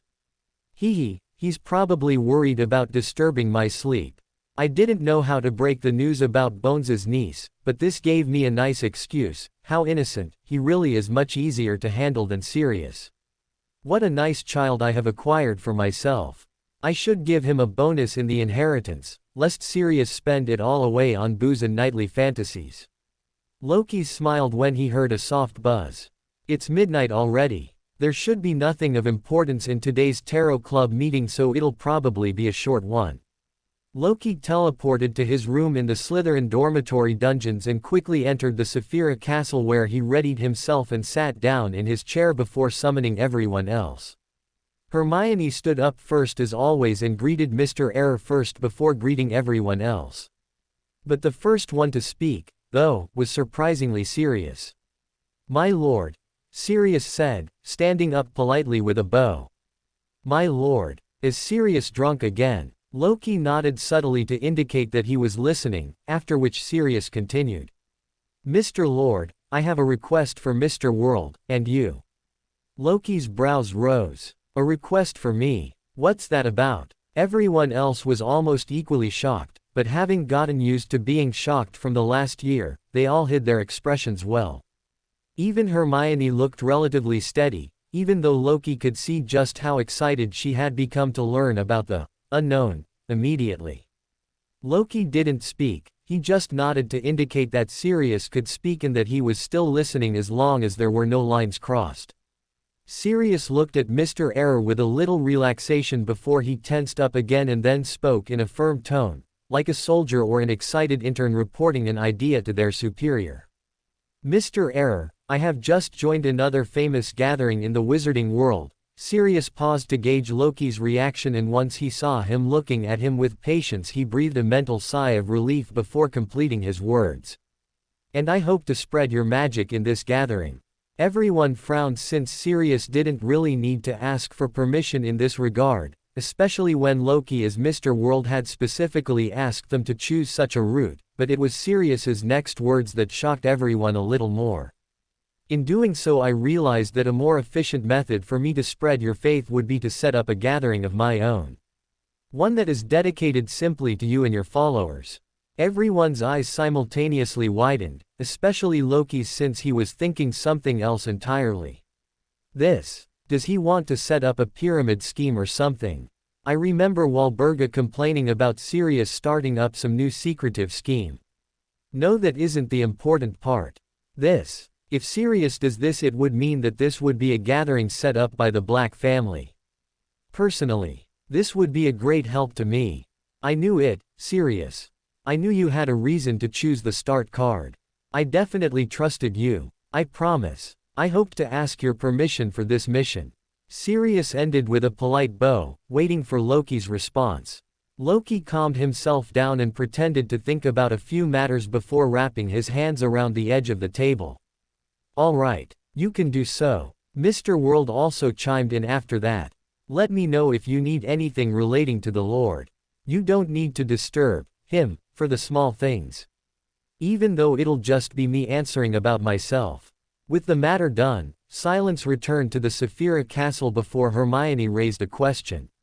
Does anyone have materials like the entire brain of a specter crab and the skin of an ancient wraith? Snape stayed silent for a bit, comprehending why Hermione would need such ridiculous materials before Sirius interrupted his thoughts by speaking. I have the entire brain of a specter crab. The skin of an ancient wraith, though, would be hard to get. Especially since wraiths are either dead or dark wizards that are going to be dead because the Ministry caught a whiff of their location. Why are they considered dark wizards? Hermione asked, a little confused, and Sirius explained for free. There are two ways to become a wraith. One is by using a Beander potion from the prisoner pathway, while the other is because you have unfinished business and resent something very deeply.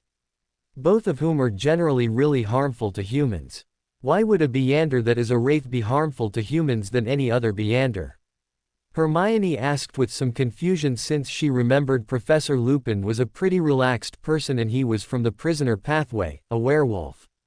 Because the prisoner pathway mostly involves deeply investing in your desires. I don't know a single person in this pathway that has become a wraith and stayed alive to tell the tale, because they lose themselves to madness pretty soon. Hermione fell silent, but that was only until Loki made Mr. World to speak up to distract from the topic of madness, since the madness was likely the influence of Mother Tree of Desire on the chained pathway through the chained god. How much skin do you want? Loki asked, even though he knew exactly how much Hermione needed just to make her think that her conversation with Loki and her identity as Miss Magician were really a secret that no one else knew about. Since he had given the information about the next potion materials to Hermione through a vision from Mr. Error. He had done this since he didn't want to keep making her potions himself. But Hermione took Loki's words the wrong way. Not just her, but most people. How much? Why is he speaking like he has an ancient wraith just trapped in his basement waiting to be skinned alive? Hermione exclaimed in panic, and her reaction wasn't that far off from the others too. Snape frowned while Sirius and Fleur shivered a little at the implied meaning. It was reinforced once again into the people of the Tarot Club that Mr. World wasn't a normal person. Especially Dominic, who had idolized him as the apex shining knight of justice who fought against the madness that lingered in the dark. Hermione finally gathered her wits and spoke calmly. I would need about 10 grams. That's all? Mr. World asked, He genuinely sounded disappointed since Loki hoped that Hermione would purchase more of it in case she made a mistake brewing the potion. That's all. What am I going to do with more? Make a fabric out of it. Why does he sound like it's a waste of his time? Does he deal in a black market of wraiths' skins in bulk or something? That's all. Hermione nodded firmly. Mr. World then simply nodded as he explained, you can pay me 35 galleons for it. 35 galleons. Hermione almost exclaimed but managed to tone herself down when she remembered she was sitting next to a god. Mr. World nodded softly as Hermione was forced to decide if she'd pay so much or not. I only have about 300 galleons saved from working at Hogwarts Honest Mill. HMPH. Loki doesn't pay me well at all. Shouldn't he give us a pay raise depending on how well we do and have been doing? Albeit reluctantly, Hermione finally nodded her head in agreement before Mr. World accepted the trade. Loki did read Hermione's thoughts and it suddenly shocked him. Am I becoming like Dumbledore? Not paying my employees well. Is this the curse of becoming the leader of a secret organization? I should do something about this. And so even though Hermione nodded her head in agreement, Mr. World spoke again. Actually, why don't we finance it? You can pay me 6 galleons every month for 5 months. Hermione's eyes widened as she quickly pulled on tighter shields around her body of heart and mind. She hadn't felt anyone read her mind and calmed down as she attributed it to being the keen insight of Mr. World since he was an angel, but even if it happened, she accepted it as her own mistake and simply nodded, albeit reluctantly and with a little anger. It caused Loki to laugh a little but he didn't say anything else. The Tarot Club ended soon after with Loki sending everyone away with a wave of his hand. Loki himself left the Saphira Castle after making up his mind about what he was about to do next. Once outside, he pulled out the Marauder's map and searched for a fancy name he hoped to spot. There you are. What are you doing at the Black Lake so late in the night? Are the merpeople awake? Loki didn't delay his task any further and quickly left in search of his target, and to his luck she hadn't moved a single step away from her position on the map since Loki had last seen her. Luna. Loki called out as he walked up behind the girl who was dipping her feet in ice-cold autumn waters. Luna turned around, enabling Loki to see her perpetually surprised expression as she gazed at him with her moony eyes. Loki. Luna said, standing up quickly as she walked up to him with a slight skip in her step.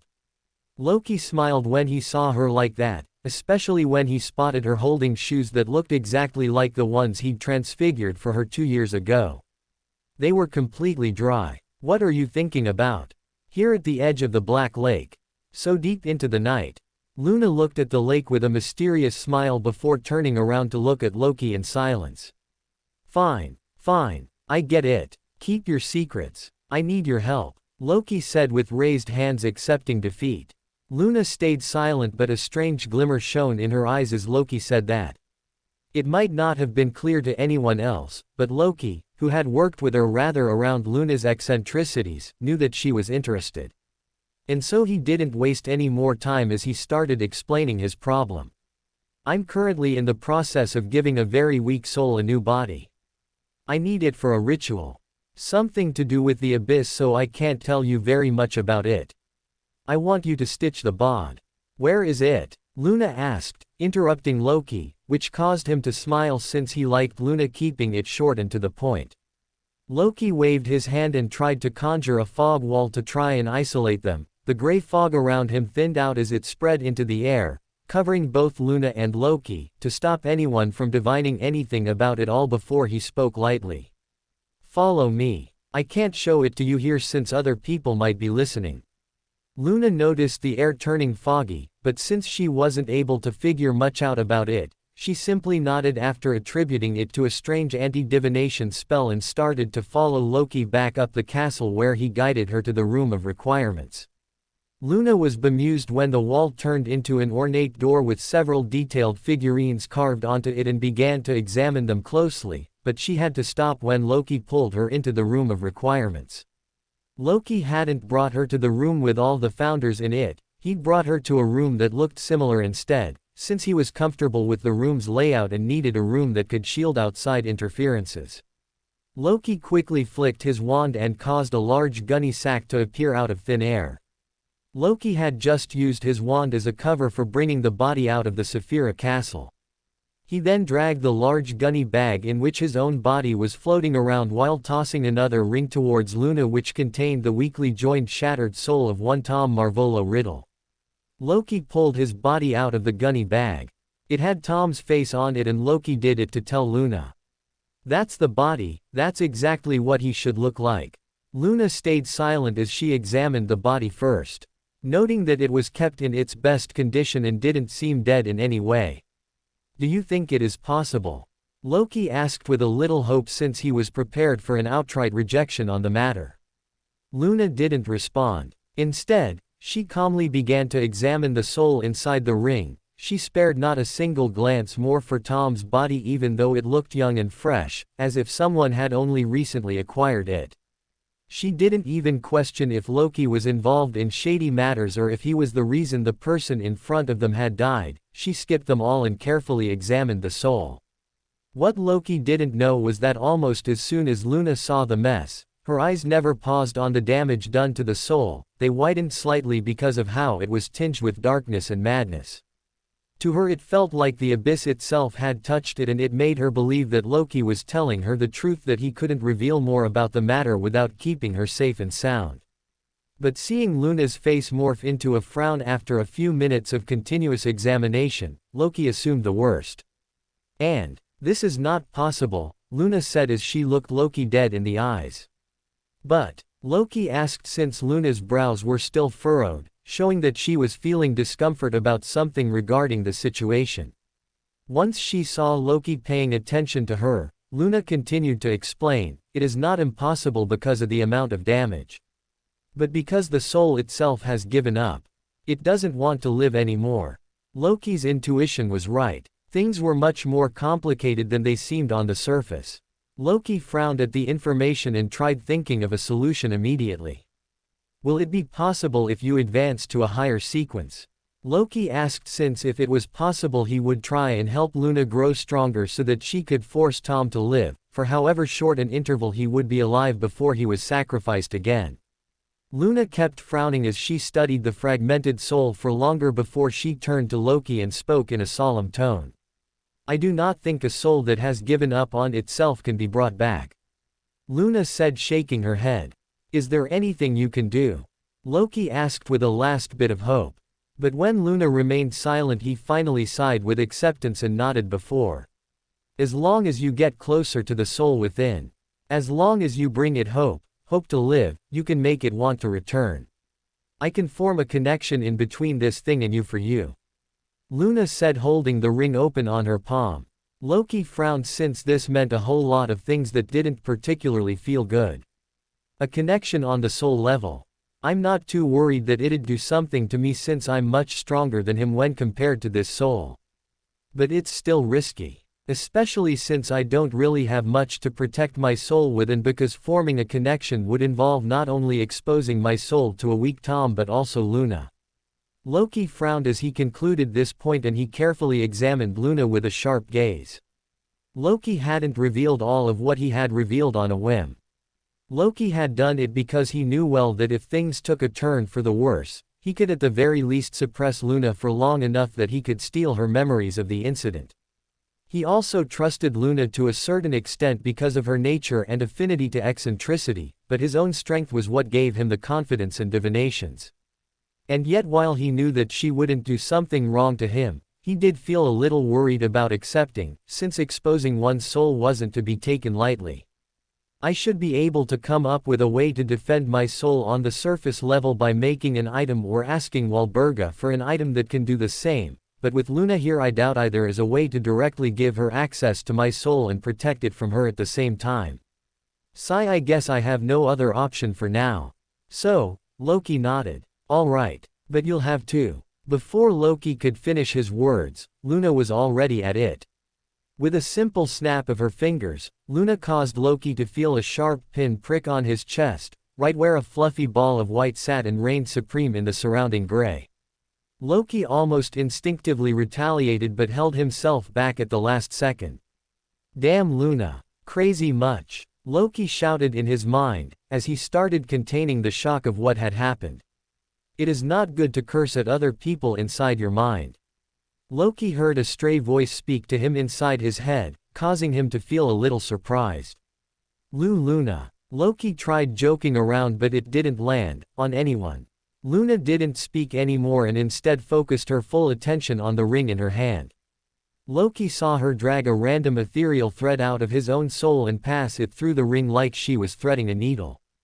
And the effect was almost instantaneous. Loki first felt a small pain that he expected to pass over like the needle pin prick from earlier, but instead of reducing, Loki suddenly felt like his world had ended. All around, no matter how he moved, breathed, or even looked, all Loki felt was pain. Loki was sure he was screaming on the floor, rolling around and trying to maintain his sanity while convulsing. But he could feel none of it.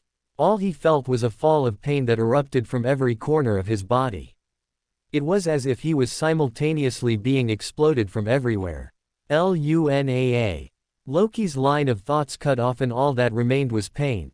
Luna concentrated on the ring in front of her while working on it with all her focus. Blood began to leak out of her mouth, forming a thin stream as her pale eyes trembled in waves of small tremors as if she was being continuously bombarded by an internal earthquake ravaging her body. Luna's eyes constantly flicked between the ring and Loki himself.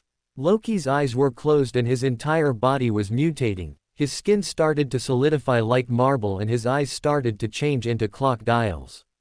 But Luna flicked her fingers almost as soon as each change happened, making them vanish for a second before they started to reappear by overpowering her abilities. Loki's mind was fried. Pain was a personal concept to him in this moment.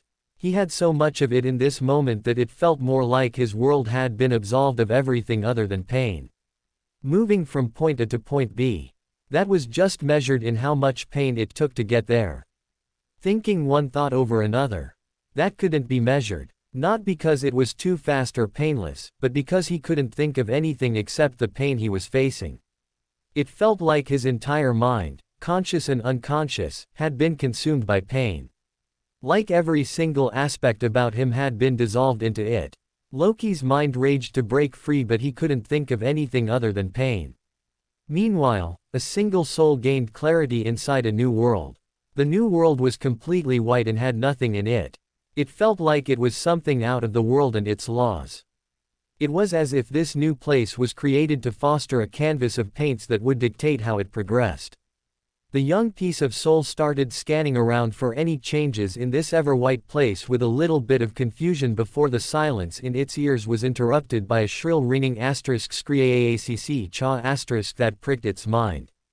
The boy followed the screams to a stray corner where another young boy was kneeling on the floor, vomiting out a continuous fountain of blood as he tried to withstand whatever he was facing alone.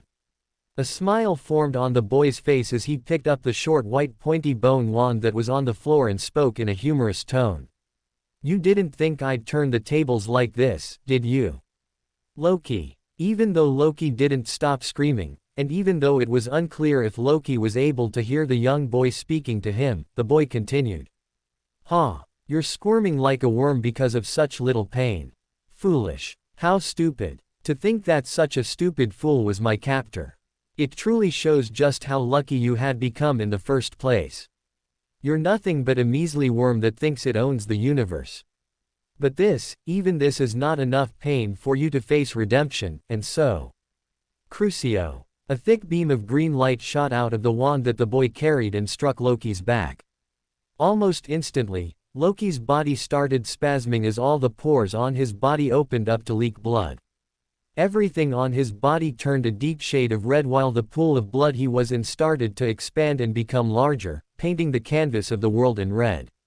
The boy looked at his own reflection that appeared in the boy's blood and smiled devilishly. His hands pushed the wand he was holding lower as the beam that tortured Loki slowly became more and more concentrated, taking on a hue of near black because of how bright it was as Loki's body spasmed like it was on the electric chair. Finally, after what felt like an eternity, the boy stopped. Did he die already? The boy asked as he looked at Loki, whose body had long stopped spasming and now played dead. Tisk. How weak and pathetic. The boy looked at his blood-stained shoes and quietly walked away, moving in the endless expanse of whiteness with purpose, as if it were a familiar place, trying to leave. If I'm not wrong, it should be somewhere around here. The connection the girl made was hidden, but not hidden well enough. Not enough from a great wizard like me. The boy waved the wand he'd picked up around like he was conducting an orchestra. Occasionally a pulse of his spirituality would escape out of the wand, ringing around the white space and highlighting objects around him that were invisible to anyone else, like echolocation. It was only visible to him, and he made full use of it since the moment he spotted a strange object at the edge of his sensory vision. He smiled. That's it. Now I just take over her body. Foolish student, thinking you can take over my soul so easily, trying to control me, the master of magic. Such a pity that she'll likely die, though. Someone with her capabilities would have been useful. Perhaps I can make use of her Beander characteristics once I leave Hogwarts. As the boy walked towards the door-like portal that was visible to him, he spoke out loud. I wonder what my other half is up to. I wonder if he recognized that I was being used against him in the fight. I wonder if he was killed and I need to start from scratch.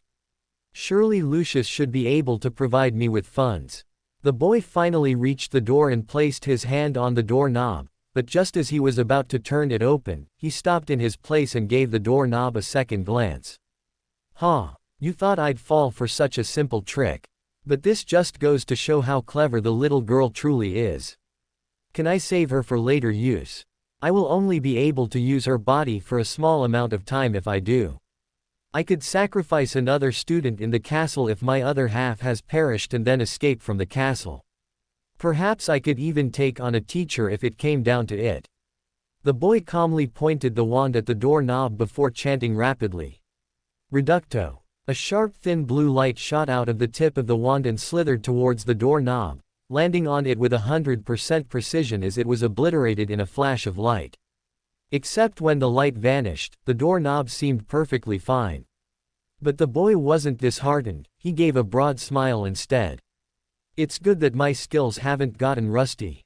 The boy then wrapped a layer of his spirituality over the doorknob and examined the layer of runes that had shown up. The reductor curse had broken much of the defenses and left only the physical doorknob still intact. A true testament to the boy's skill in using the curse. The boy finally sighed happily and turned around to look at the endless white space. He spotted the barely recognizable bloody body of his previous captor in the distance and smiled a little. With a flick of his wand, he transfigured the entire body into a simple coin that was pulled towards his hand and stuffed into his own pocket. That should do it. A nice trophy for a victory that not even my other half could achieve. The boy finally put his hand on the doorknob and then opened it with a soft click. There was a bright light that engulfed the boy as he stepped through the door, vanishing into what looked like nothingness before another person reappeared in the white space. Loki pulled out his wand and flicked it lightly. Seriously. 100 more. How many times did the bastard tear his soul apart? Well, on the bright side, at least all of him are dumb enough to think that they're killing me and opening the door to freedom instead of an even longer life of eternal slavery. Too bad I couldn't do all of them at once. It's probably hard for Luna to hold on. I should do this quicker. And with those words, Loki vanished from his spot. Mrs. Cole, Tom voiced as soon as he opened his eyes. A woman, slightly old, with short blonde hair and a thin face with all her features creased to be impeccably sharp, stared down at Tom with a kind smile. Yes, Tom. It's me. Do you remember me? It's been so long. Tom's eyes widened and he felt slightly bewildered. Idea no. This can't be. He wouldn't have let me die. He would have kept me tortured. The woman frowned and she walked closer to Tom and held his shoulders. Tortured? Who, Tom? Does someone want to hurt you? You know you can tell me about it, right? Tom's eyes quivered, but he soon firmed his gaze as he stepped away from the woman and spoke in a harsh tone. You couldn't do anything to help even if you tried. Don't be so harsh to judge me, Tom. Tell me. Perhaps I can be of some help. Tom's eyes hardened further and he spoke in a cold tone that seemed to cause Mrs. Cole to flinch with shock. You never did anything to help me in the orphanage when those children did their best to bruise me or call me a monster, did you? Why then do you suddenly care about me now? No Tom enough. Tom interrupted the woman and flicked his hand like he was holding an invisible whip. The woman's mouth was sealed shut before an invisible force grabbed her short blonde hair and pulled her backwards like she was a doll. Before anyone could do anything to stop the crime, the woman's spine broke and she was snapped in half twice, first at the base of her spine and the second time at the base of her neck. Her body collapsed as her eyes turned hollow and she started looking at the endless white expanse around them. Was this an illusion shown to me by that girl Loki asked help from? I need to get out of here. Scanning around the area after Mrs. Cole died, Tom started searching for a connection to the outer world. In another similar white space, Tom looked at the three bullies who were standing in front of him with smirks on their faces. Shocked Tom, one of the bullies asked while Tom gave them a scrutinizing glance. You're alive. No, that can't be, I made sure to kill you, I still remember the cold rocky island I took you to. The bliss that coursed through my body when I took lives for the first time. I felt on top of the. Enough of your yapping Tom, this isn't the outer world anymore. This is the afterlife, and we've been assigned to be your torturers for eternity. Your bad deeds have caught up to you now, haven't they? Tell us Tom, just how bad have you been? In another white space Tom looked at the ghost of the girl that was floating in front of him with a frown. Myrtle looked at Tom with narrowed angry eyes. How do you feel, Tom? Knowing that the soul you split apart after killing me has fallen into my hands to judge. In another white space several Death Eaters formed as they knelt on the floor and pledged their allegiances to Tom as he tortured them for abandoning him for a few minutes before searching for a door again. In another white space, Luna appeared and Tom struck a bargain with her to allow him to escape from this place and be free of Loki's eternal torture.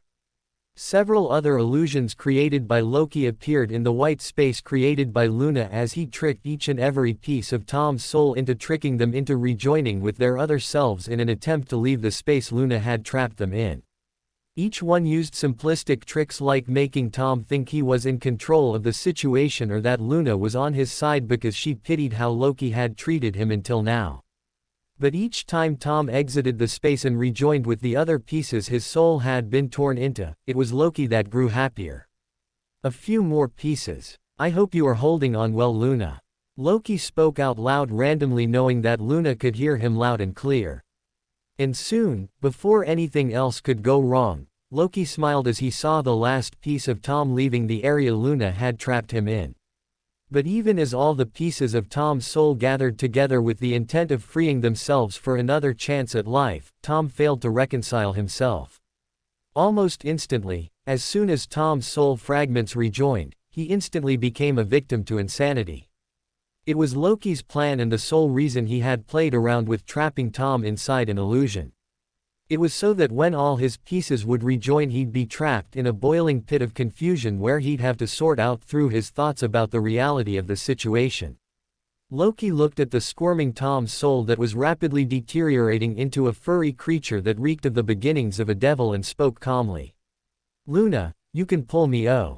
Even before he could finish his sentence, Luna brought Loki back to his body, or more appropriately out of his soul space. Loki regained balance in moments before turning to look at Luna who was still looking at Tom's body with full focus while her nose and eyes bled. Not wanting to disturb what came next, Loki stayed silently on the side as Luna quickly, under Loki's gaze using spirit vision, pulled out Tom's completed, yet still incomplete, soul from the ring and slowly began to stitch it back together. Her skill was unparalleled when compared to anything Loki had seen Nicholas or Pernell ever do. Loki kept a stern watch on the operation and helped Luna wherever he thought Tom was about to regain control by simply manipulating the fool's body of heart and mind and amplifying his confusion by slipping in incoherent thoughts of random illusions. They wouldn't have had much effect on a normal Tom since Loki wasn't of the spectator pathway. But given how Tom was already fighting for control to decide which among all that he had experienced was real and which was not, plus Loki being a sequence 4, gave him an advantage and allowed him to delay Tom from regaining his sanity by simply pressuring some incooperative, parts using his divinity. He kept it hidden from Luna, of course, not just because he disguised it with the gray fog, but also because Salazar Slytherin was still preventing information about the 3 pathways from being recognized. But because of Loki's cruel interference, as more of Tom's soul was stitched together with each other by Luna, he started exhibiting signs of loss of control. He began to morph and mutate continuously, making Luna's job harder since she had to keep herself safe from the corruption but also stitch Tom's remaining soul pieces at the same time. But she kept at it while Loki kept sharpening the edge between loss of control and sanity for Tom's body of heart and mind. Loki did feel slightly afraid of Luna's clear skill, which meant that she had worked on things like this several times before, but he would ignore it for now as long as Luna ignored what he was doing. A little bit of mutual benefit never harmed anyone, did it? Neither Luna nor Loki considered the sanity or the cruelty of the situation they were in. They both remained focused on the task ahead and, after what felt like a couple of hours, during which time Loki kept wiping Luna's sweat that collected over her brows, Luna was finally done. Loki, however, wasn't done. He quickly uncorked a flask he was carrying on his person and unloaded its contents down the throat of the body that had now fully changed to become Tom. Luna saw the potion and whispered sweetly, "Death's Leak." Loki looked at her with a little surprise that she'd gotten the potion name simply by looking at the color, or rather the lack of it, even though it was her own made-up name, and nodded. "Indeed. It is the draft of the living death. I hadn't known you were into newt-level potions, Luna." Luna remained silent as she observed Tom, and before anything else could happen, she quickly pulled out her butterbeer cork necklace and tied it around Tom's neck. Noticing Loki's confusion, Luna explained, "Just in case the Nargles want to get to him." Loki remained confused but nodded anyway. "Didn't she just help me in torturing him? Why does she suddenly care about Nargles getting to him now?" Walking up to classrooms 2 to 21, Loki walked up to the only couch that was there as a remnant from the time Loki ran a fortune-telling booth in the same room. "There's someone else working. This late. My own." Loki was too tired to care, and so he collapsed onto the couch and soon fell asleep, only to be woken up what felt like only a few seconds later by Hermione poking him with her wand. "Loki, wake up. It's time." Loki's eyes flickered as he almost felt like he'd dreamt himself awake. He looked around for a few seconds before his eyes landed on the batch of newspapers that filled the room. And as soon as they landed on the paper, Loki's eyes widened as a wide smile crept up onto his face. "You've got to be kidding me. I can't believe that you finished the articles before the end of the week, my own. Nice job. We couldn't even finish the main article we had planned." Hermione pouted with a frown as she fidgeted with her wand. "Are you sure we should do this, Loki? You know it would get us on everyone's bad side, don't you?" "Bah!" Loki exclaimed while throwing his hands out. "Who cares what the fools think? And they'll think what we want them to think once we have all the proof regarding the Pink Toad's involvement anyway. If they don't, I have enough money to throw at their faces if they decide to rebel." Hermione still kept her frown, and Loki could easily see she was worried, so he threw his arm around her shoulder. "Tell me, what are you worried about?" Hermione stayed silent for a few seconds and spoke after some thought. "It's not that their hate towards us that worries me, but that she might use the Ministry's influence to do things that question our credibility if she even gets a whiff of what we're planning for her. What if they misinform everyone about us to try and discredit us?" Loki looked at Hermione's body of heart and mind, analyzing her surface thoughts as he studied how she was thinking about the things she'd overheard at the Order of Phoenix meetings that she had taken part in over the summer, before responding. "Don't worry about that. There are other more important people that'll be at Fudge's ankles as long as he tries to do something too drastic. It might be a bad short-term decision for our reputation to run this article, but in the long term people will trust us more." Hermione looked unconvinced. "Who exactly will be on Fudge's ankles? I'm pretty sure even if Professor Snape weighs in on the matter, or even Professor McGonagall, we won't be able to save our ruining reputation." Loki smiled with his tongue sticking out a little. "I mean, you know, well, you'll see anyway. maybe I should tell you before you learn about it through other sources. Oh God. Speak already. Hermione complained, slapping Loki's hand that was over her shoulder. Fine. I mean, what I'm trying to say is that my summer wasn't as lackluster as it usually is. Well, it usually isn't lackluster, but this has to do with my house. House? I thought you were an orphan. You lived with your cousins, right? You even had that little sister who you said was also going to be a witch. Oh, did I? Loki panicked internally but came up with a clever excuse. I don't exactly live with my cousins. I mean, that girl was just a little girl in the orphanage I help out at during summer. Orphanage? A hint of tenderness slipped into Hermione's tone. Loki nodded. Well, but what I was telling you was that I'm currently adopted, like my adoptive parents, or rather, grandma, will be on Fudge's ankles since I sort of kinda sold a large part of Hogwarts honest mill to her for her protection. Seeing Fudge's name be used directly by Loki without any fear calmed Hermione initially. It made her feel that since Loki wasn't afraid of an old man, she shouldn't worry much about it too. And above all, Hermione felt like Loki was right since Dumbledore had already revived the Order of Phonics and had started to try and tackle the situation to bring it to an advantageous position for the white side. Loki picked up a paper and inspected it, taking note of all the fantastic pictures that Luna had physically edited along with Colin Creevey.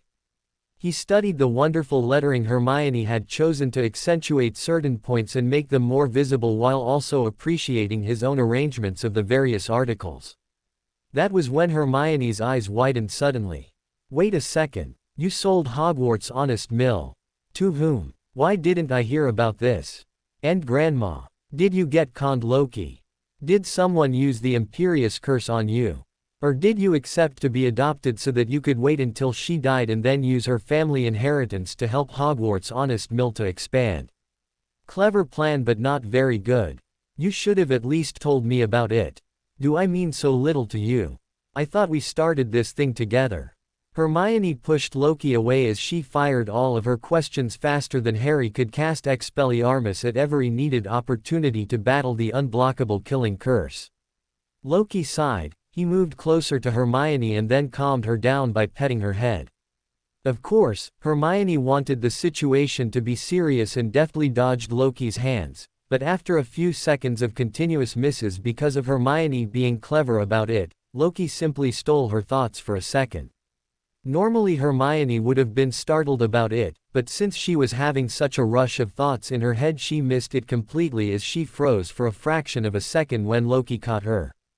And once he did, Loki started to aggressively rub her hair so that it turned even more bushy and annoyed the girl. Although this annoyance managed to replace her intermediary shock and surprise, there were still tears in her eyes because of what she perceived was betrayal. And so Loki spoke calmly but with all sincerity and gentleness. I haven't sold it, yet. Shish, listen to me first. Hermione glared at Loki but he ignored it and continued. I said I sold it because I doubt you'd not agree with me. Especially since the name of the person who is supporting us is too large to simply ignore. Loki stopped there to be a tease, and deciding to bite the bullet Hermione took a deep breath in and released a hot breath out before locking eyes with Loki and asking him a simple question whose answer she would use to judge his actions. Who's it? Loki looked at Hermione and spoke with an unmistakable smile. Walburga Black. What? A pureblood family. What will they think of me, a mudblood? I'm sure they'll ask you to remove me. And then they'll take over and fill this newspaper with their stupid propaganda too, and then it'll all be just like the Daily Prophet once again. Hermione paused, her eyes blinked in confusion for a few seconds as her triad stopped before she locked eyes with Loki again. Who did you say it was again?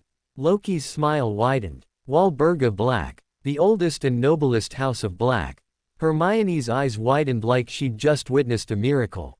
You've got to be kidding me. Hermione whispered in horror as she looked at Loki with a gaze of disbelief. No, I'm not. Walburga Black was supposed to be dead until recently when she returned back. Technically I'm not supposed to say this, but since I helped her out in an indirect way she's become warm towards me. Which is why she's adopted me and hopes to support me in her own way. But what about me? I'm a mudblood. I haven't heard good things, if anything, about Sirius's mom from him. He always said that she loves dark magic and supports Voldemort, didn't he? Loki completed. Hermione flinched at the mention of Voldemort as dark memories resurfaced but remained calm-headed nonetheless before looking at Loki with unblinking eyes indicating her curiosity. Well, Sirius wouldn't be wrong, in a way, but that's only 'cause it seems that way to everyone else. In truth, she's a sweet old lady who is just out to do the best she can for her kids and the Black family as a whole. Hermione kept staring at Loki silently, unable to believe a word that came out of his mouth. She still does use the term mudblood though, but to her, it's more a curse to use for the bottom dredges of society that torment others and leech off of them, rather than a term for good people. Evidence. Well, she's pretty good with kids too. The children in the orphanage love her, most of them are muggles. Hermione wanted to launch at Loki when he said that Walburga did use the term mudblood, but when he said everything else, it made her hatred simmer out. So Hermione took a deep breath and slapped away Loki's hand from the top of her head before opening her eyes once again as Loki asked her a question. So, do you want her support to take down that pink toad? It'd be very beneficial for us. And I promise you I won't let anyone take away your rights to the newspaper, ever. I'll write it into the contract too if that suits you better. In fact, I'll just do it even if you don't want it so that you know I have nothing to hide. PPPPSS's shish. Hermione deflated like a leaking balloon and collapsed into Loki's chest. So that's a yes? Loki asked after some silence and Hermione simply nodded in his chest.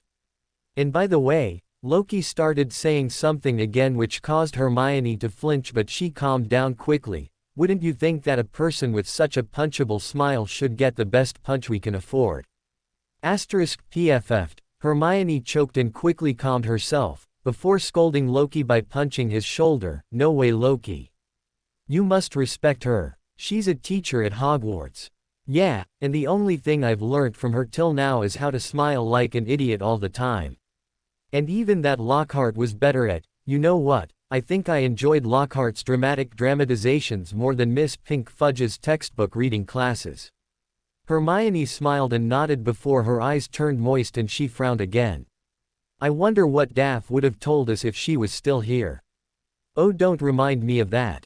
She'd have probably just remained silent and ignored her until she did nothing to her. But wait a second, what if this pink pig touched Astoria? Oh God, that would have been so much fun to watch. Just imagine, she'd probably have stared at her so hard that she'd have burnt holes into her. Maybe even cursed her with calamity for her entire life. Hermione laughed a little, agreeing with Loki about it, and quickly wiped away her tears before settling on the couch Loki was just sleeping on. I did the printing this time, it's your turn to manage the deliveries. Hermione complained as she dropped her head backwards and promptly fell asleep. Loki looked at Hermione with a slight smile on his face as he pulled out his wand and made a few quick flicks as he used the ink pot in her bag to do something a little silly before he left the room quickly to manage all the deliveries for the end of the week. After a few hours when Hermione woke up, she looked out of the window to estimate the time and realized that it was already late in the morning. Oh no. Did I miss breakfast? I hope I'm not late for my first class. It was Professor Snape's class. Hermione quickly pulled out her pocket stopwatch, looked at the time and sighed in relief. It seemed like she'd woken up early by habit. It was just one of those days the sun was acting weird because you'd lost track of it for a long time. So she quickly packed up her things before walking to the Great Hall, deciding that she'd schedule in more breaks to curb her exhaustion. Now that we have the Black family as our backer, we should be able to hire more employees, right? Good job, Loki. I'll be taking my paid vacation soon. As she packed her things, however, she noticed something off. Why is my ink pot out? Did I leave it out after all the work last night? I probably wasn't in the right state of mind after that revelation from Loki yesterday night. With her packing done, Hermione walked towards the Great Hall. On the way she passed by several girls but frowned when she found them laughing while pointing at her for some reason. Eventually, she met Luna, who was jumping around the halls and looked like she was having fun while doing so. "Don't run in the halls, Luna. I might have to dock points for that from Ravenclaw if I see you doing that again." Luna paused, froze, and looked at Hermione inquisitively. She slowly walked up to Hermione with her wide eyes and analyzed what she was seeing. Her gaze continuously shifting all around Hermione's face. What's wrong?" Hermione asked patiently, wondering if it was just another quirk that Luna had picked up from somewhere. "Is something on my face?" Luna shook her head. "I did not know you had nargles following you too. I'm happy that you're not paying any attention to them. They multiply when you do so." Hermione frowned, but knowing Loki's insistence on treating Luna normally, she sighed and just nodded. "I hope you'll stop running in the halls, Luna. See you later." Hermione walked to the hall with a prance in her own steps as she started remembering that the newspaper she'd worked so hard on was coming out today. It was always a joy for her to see her works published for the world. But Professor Umbridge's article, it'll take some time to gather all the evidence. But will they like it? I hope we don't get in trouble for it from Professor McGonagall. But I think it felt nice writing such a piece. I should do it more times in the future. With her self-reflection done, Hermione stepped into the Great Hall and began walking towards her usual spot on the Gryffindor table. Except with each step she took, she realized that the hall was turning more and more silent. But her thoughts kept her occupied. "Oh, I forgot to congratulate Loki that he now has a family. Is that even something you congratulate others for though? Wait a second, if Sirius is Harry's godfather, what is Loki to him then?" Eventually, she reached her seat opposite Harry and Ron, but they were looking at her with wide eyes as if they'd seen a ghost. "The hell?" Hermione almost screamed, but shut herself up by slapping her hand on her mouth as she looked at her reflection in the plate Ron was holding up for her. Instead of her face in it, she saw a girl with several ink masks drawn on her face. The ink wasn't directly on her face and was hovering a few centimeters away from it as if held by an invisible power. The face mask disguised her as a sort of humanoid rabbit that had tall bunny ears and a pointed nose along with fake teeth that stuck out of her lips a little. In any other scenario, Hermione would have likely glossed over the mask, possibly even praising the artistic talent of whoever made it, but when the mask was following her head around as she moved it to get a better look at it in the shiny plate, her mind exploded with anger. Hermione's thoughts buzzed around wildly before locking onto the only person that she was sure was responsible for this. Loki. Hermione's eyes scanned the crowd in the Great Hall before they locked onto the simple boy sitting at the Slytherin table along with others like Tracy and Astoria, who were all holding back their laughter while Loki was whispering into their ears. Hermione blushed in embarrassment before quickly pulling out her wand from the pocket in her robes. Except just as she was about to fish out her wand after fumbling to pick it up a few times, a lady in a pink cardigan walked up to the table with a sickening smile, causing the entire Great Hall that was buzzing with comments to turn silent. Her heels clicked loudly before they came to a stop when the lady reached Hermione and stopped in front of her. She looked at Hermione and pinched her chin to pull her face in her direction, before moving her head around to examine Hermione's face like an item on a shelf at a shopping mart. She moved Hermione's head around for a good minute before she looked around the hall with a calm gaze. Hermione was about to pull up her wand and undo the obvious animated transfiguration spell Loki had used on the ink mask to either stop them by banishing them or just use the freezing charm to get them off her face without letting it stain her face or her fingers. "It's all right, Professor Umbridge, I can deal with," Hermione started but was forced to stop because Umbridge interrupted her. "Mr. Loki, you will attend detention in my office at 3 in the afternoon today," Umbridge said softly, the silence in the hall allowing her high-pitched tone to reach Loki's ears clearly. All the heads in the hall turned towards Loki, whose brows lifted. Loki turned to look at the teachers' table and found that the teachers were all frowning, clearly not wanting to get in between banter that was clearly between good friends. Loki then scanned the faces of the students in the Great Hall and saw them all similarly confused, and so he voiced his own confusion. "And please do enlighten me, Professor Umbridge, why am I going to have a detention with you? I mean, I know my company can be charming, but you can't in good faith to all the other pretty girls in the school carve some time from my schedule for yourself, can you? Several students had to hold their hands in front of their mouths to avoid spitting food onto their benchmates. A few even snorted hard enough for food to be pushed up into their nostrils. Yet Loki kept his stern gaze fixed on Umbridge, with not a hint of a smile on his face as he did so, as if he hadn't just delivered a joke that had caused even Professor McGonagall on the side to laugh. "It's all right, Professor Umbridge, it was just a bit of foo," Hermione started, but was interrupted by Umbridge once again. "One is not allowed to use magic outside the classes in the halls, Miss Granger. You ought to know that. Aren't you a model prefect?" Hermione froze a little when she heard someone accusing her of breaking the rules, as did the other Gryffindors, who were suddenly looking at Umbridge like she'd done something impossible and worthy of being framed in the great halls of Hogwarts as a forever legend. Had he not known better, Harry had the strong urge to stand up and clap at this miracle. Umbridge then turned away and looked at Loki again. "Mr. Loki, you will be attending detention today. If you don't, I shall deduct points from Slytherin." Suddenly, all the children in the hall started frowning, feeling that Umbridge was stretching this small incident to an extreme that none of them liked. Although untold, it was always a rule at Hogwarts that as long as students didn't do anything too dangerous like breaking the laws about not messing around with the taboos of transfiguration and not hurting each other in any irreversible ways, it was all right to have a bit of fun. What else were students going to do trapped in this otherwise bland castle? There were only so many times one could slide up and down the grand moving stairs or eat Bertie Bott's every flavor beans as your friend tossed it to you while you were on your broom. It was why Quidditch was such a popular sport along with Arcadia Royale. These things essentially allowed students to pass their otherwise academic days with a bit of fun and joyous tension. Hermione frowned. She knew that Umbridge had stepped on a landmine and was going to instantly become heavily disliked if she continued on the path she was going, but feeling a little sorrowful because of her future hit piece on her in the Hogwarts Honest Mill, she was about to admit that she had done this to herself for fun. "Except, my own. Don't do anything." Hermione heard Loki's voice whispering in her ears. She felt like the wind had carried his voice over to her and delivered the news itself.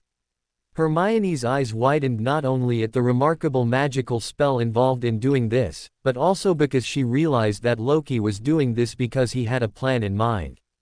Except she knew her hunch about his plan was rather crazy. He's going to use this to involve the Black House, isn't he? Her eyes instantly locked on Loki and she saw him flash a bright smile before opening his mouth to speak directly to Umbridge. Loki's tone was sweet, almost mimicking Umbridge's own, while his smile was just as sticky as hers. It was as if Loki had embodied Umbridge's spirit in that moment as he spoke the next words. "Of course, Professor. I understand that I have committed a grave error. I shall pay by attending your detention." Everyone in the hall shivered at Loki's words. For it not only made them feel like something terrible was going to happen to Umbridge, but also because Loki looked eerily like Umbridge herself in those moments. It felt like he'd pulled out her essence and distilled it to its perfect form before throwing it back at her.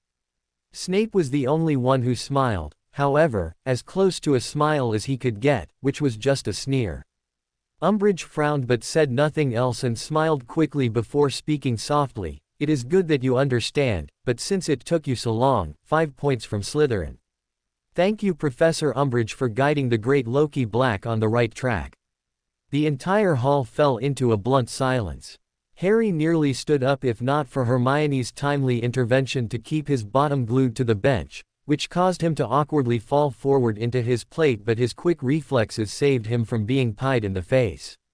Everyone looked at Loki with surprise, even the teachers felt a little bamboozled. Snape was especially shocked as his eyes looked like saucers. Astoria on the side was so surprised, but she quickly recognized why Loki hadn't appeared at her sister's bodiless funeral. It was probably because he didn't want to turn the funeral into a show stage for his own adoption into the Black family, so only Walburga appeared. But what surprised her even more was the way this could be interpreted. It could mean that even though Loki could have appeared by himself and made it a political show, Walburga was replacing him. It meant that he wasn't just simply adopted randomly, it probably meant that Walburga valued him deeply. Very deeply, since most nobles knew about just how strict and ruthless Walburga was. Her name didn't bring nightmares into people's dreams simply because she was a sequence 4 of the sleepless pathway. It was because everyone knew crossing her meant immediate death. When Walburga had vanished from view during the last few years, the black market had suffered heavily from internal conflicts and violence. It was clear that ruling with an iron fist so perfectly displayed Walburga's skill in managing the black market without letting a single unplanned massacre occur. And so when she did return by making herself visible in the Greengrass family's funeral, everyone was surprised. Of course, Walburga had taken permission from the Greengrass family to appear, otherwise she risked souring their relations. But since no one knew if she had actually died or was just secluded for some strange advancement ritual, her reveal wasn't as big a political stunt as Loki being adopted. It was at most a show of face. To tell the world that she was alive and that she's still around even though her presence had been hidden. But this too had a big enough impact. So much that the other noble families that had tried gaining control over the darkness of the wizarding world all gave up and had come to sign a natural non-aggression pact that would be followed by everyone dealing with darkness. Walburga's presence terrified them and as such made them fall in line. But that wasn't all. The main reason Astoria was terrified was something else entirely, as she blamed herself for not putting 2 and 2 together, even though she had all the pieces of the puzzle with her all this time. How could I have missed this? I'm so stupid. Sis wouldn't have made such a silly mistake. Astoria's brain was currently fixated on the reason behind the war breaking out in the underworld in the first place. Obviously, a simple disappearance of Walburga wasn't enough to make everyone turn into rabid dogs trying to tear flesh off the bone dangling over their heads. What if it were a trap from Walburga herself? So every noble family worth their salt had done their due diligence, using every possible divination they could to determine if Walburga would actually return. And as such, they'd all collectively decided that it was Walburga's time to die. But Loki is different. He was able to cure me. Cure me of a sickness that had been passed in our blood. Cured a blood malediction. Of course he had a cure for whatever had caused Walburga to disappear. I should have put this together long ago. And when Astoria reached this conclusion, her mind was open to the only possible plot that this conclusion revealed. It means that some true god is supporting Loki. Especially since Loki's interference with Walburga's life went undetected by any divination regarding her death. A terrifying gleam appeared in Astoria's eyes that no one noticed. Wow, Daff, of course your taste was the best. Will the promise of giving him your crane truly come to fail? Will you really not come back into the frame, sister? On the other hand, Professor McGonagall was panicking because of Loki's complex situation. She was initially worried about Loki, wondering what the Black family would do to Loki once they knew that he was a mystery prior pathway Beander. But once she thought about Sirius, she gained some confidence in the fact that he would be able to keep Loki safe enough, at least until she could reach the scene to save him. But then she remembered that the Hidden Sage was supporting Loki and gained even more confidence. Since surely the Hidden Sage, which had turned Loki into a Beander, would protect him, right? As such, McGonagall began to worry about which side Loki would choose. Loki had never been greedy for mystical knowledge, and as such McGonagall had never aggressively tried to introduce him to such knowledge because he was still not even a mid-sequence Beander in her eyes. There was time to train him when there were several other important things to consider right now with Voldemort's return. But this had also never developed a very close bond between her and the boy. Which meant that now that Loki was adopted by a very powerful family with eons of mysticism knowledge that stretched far beyond what McGonagall could give him herself, would he succumb to such temptations? Would Loki finally give in and allow himself to be used like Walburga did with Regulus? Especially when he'd already kept such big news a secret to himself until now. I need to inform the headmaster about this. McGonagall's eyes firmed. The other Hogwarts students, especially Malfoy and Ron, were frozen stiff since they couldn't make heads or tails of the situation. Yet in the midst of all this confusion, Umbridge's expression remained unchanged. Loki did spot her muscles twitch, but it was so faint that no one else realized. Especially since Umbridge was likely of the spectator pathway, which meant that she could control herself better than most others. Umbridge spoke calmly after that, "All students are the same at Hogwarts, student Loki." Seeing Umbridge refusing to acknowledge his title as a member of the Black family, Loki spoke calmly. "Of course, Professor Umbridge," Loki said calmly, but then he continued, "I hope you're just ready to inform Lady Black of this. I don't want to tell her myself, you know, lest the matter turn into an issue that we both wouldn't want to deal with. After all, Grandma Walburga cares for me very much."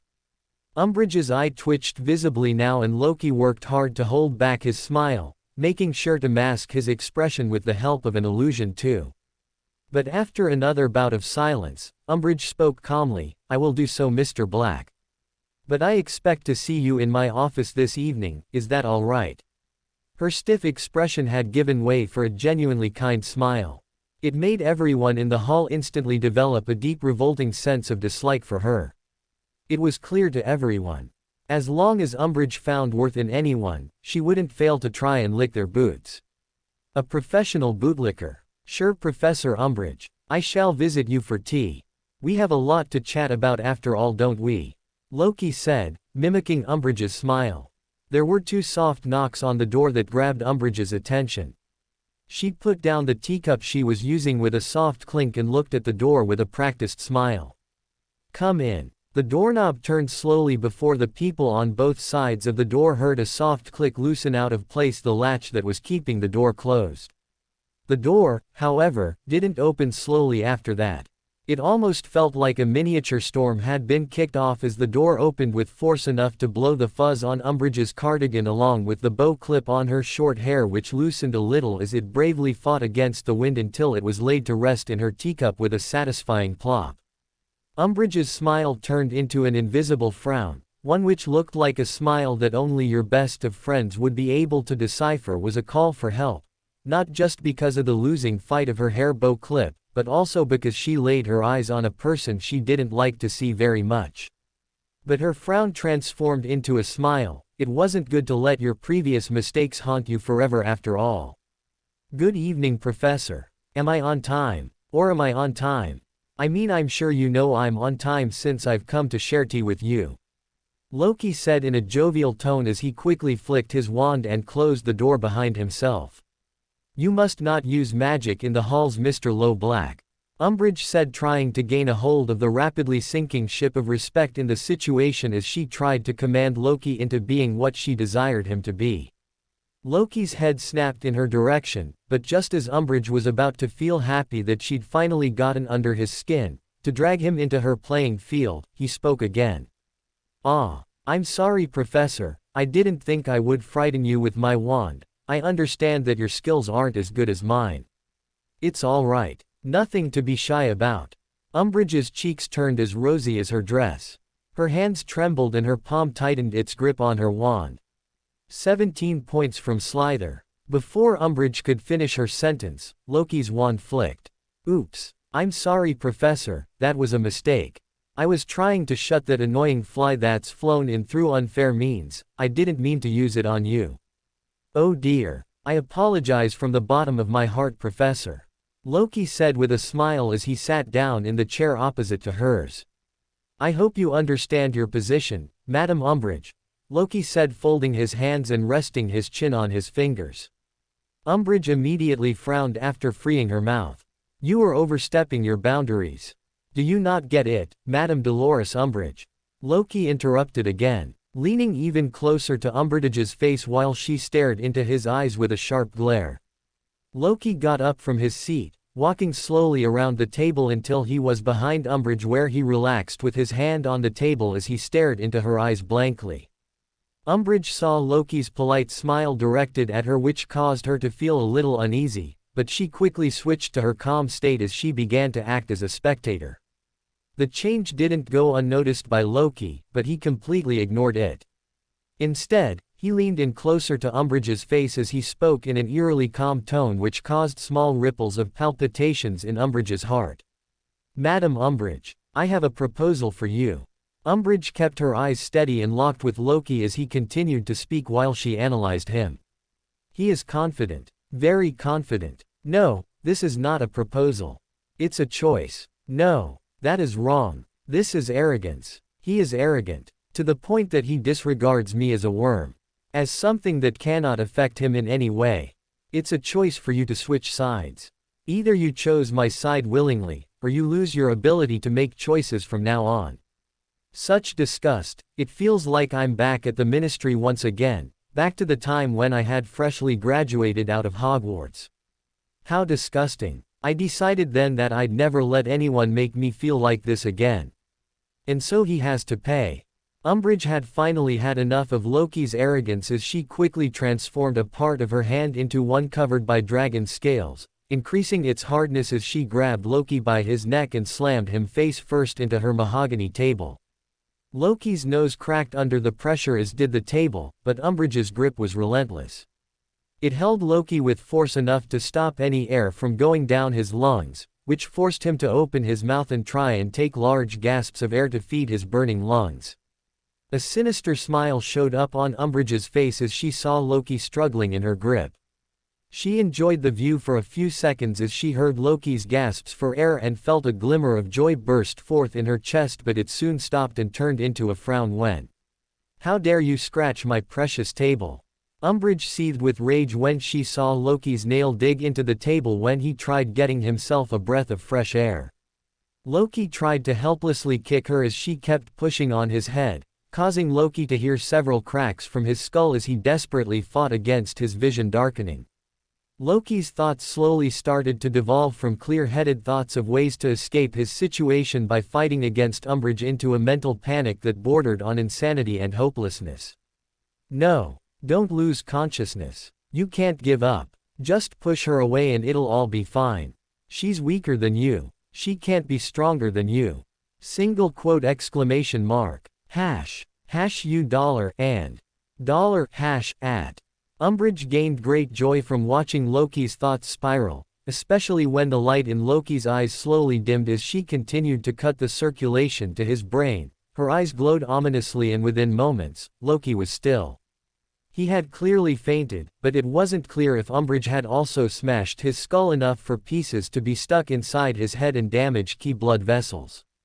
Umbridge finally pulled back and slowly wiped her hands using Loki's robes.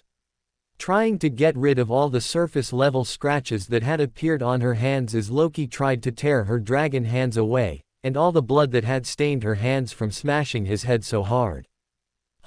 Blue. Before Umbridge could do anything else, her eyes widened as she looked at Loki.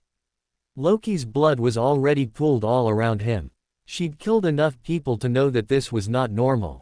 She hadn't nicked any of his arteries. There shouldn't have been so much blood around him. His eyes, although hollow and totally white, were staring right into her panicked eyes. Loki's head had turned a full 180 degrees while Umbridge took quick steps backwards to distance herself from Loki as he floated away from her desk and followed her.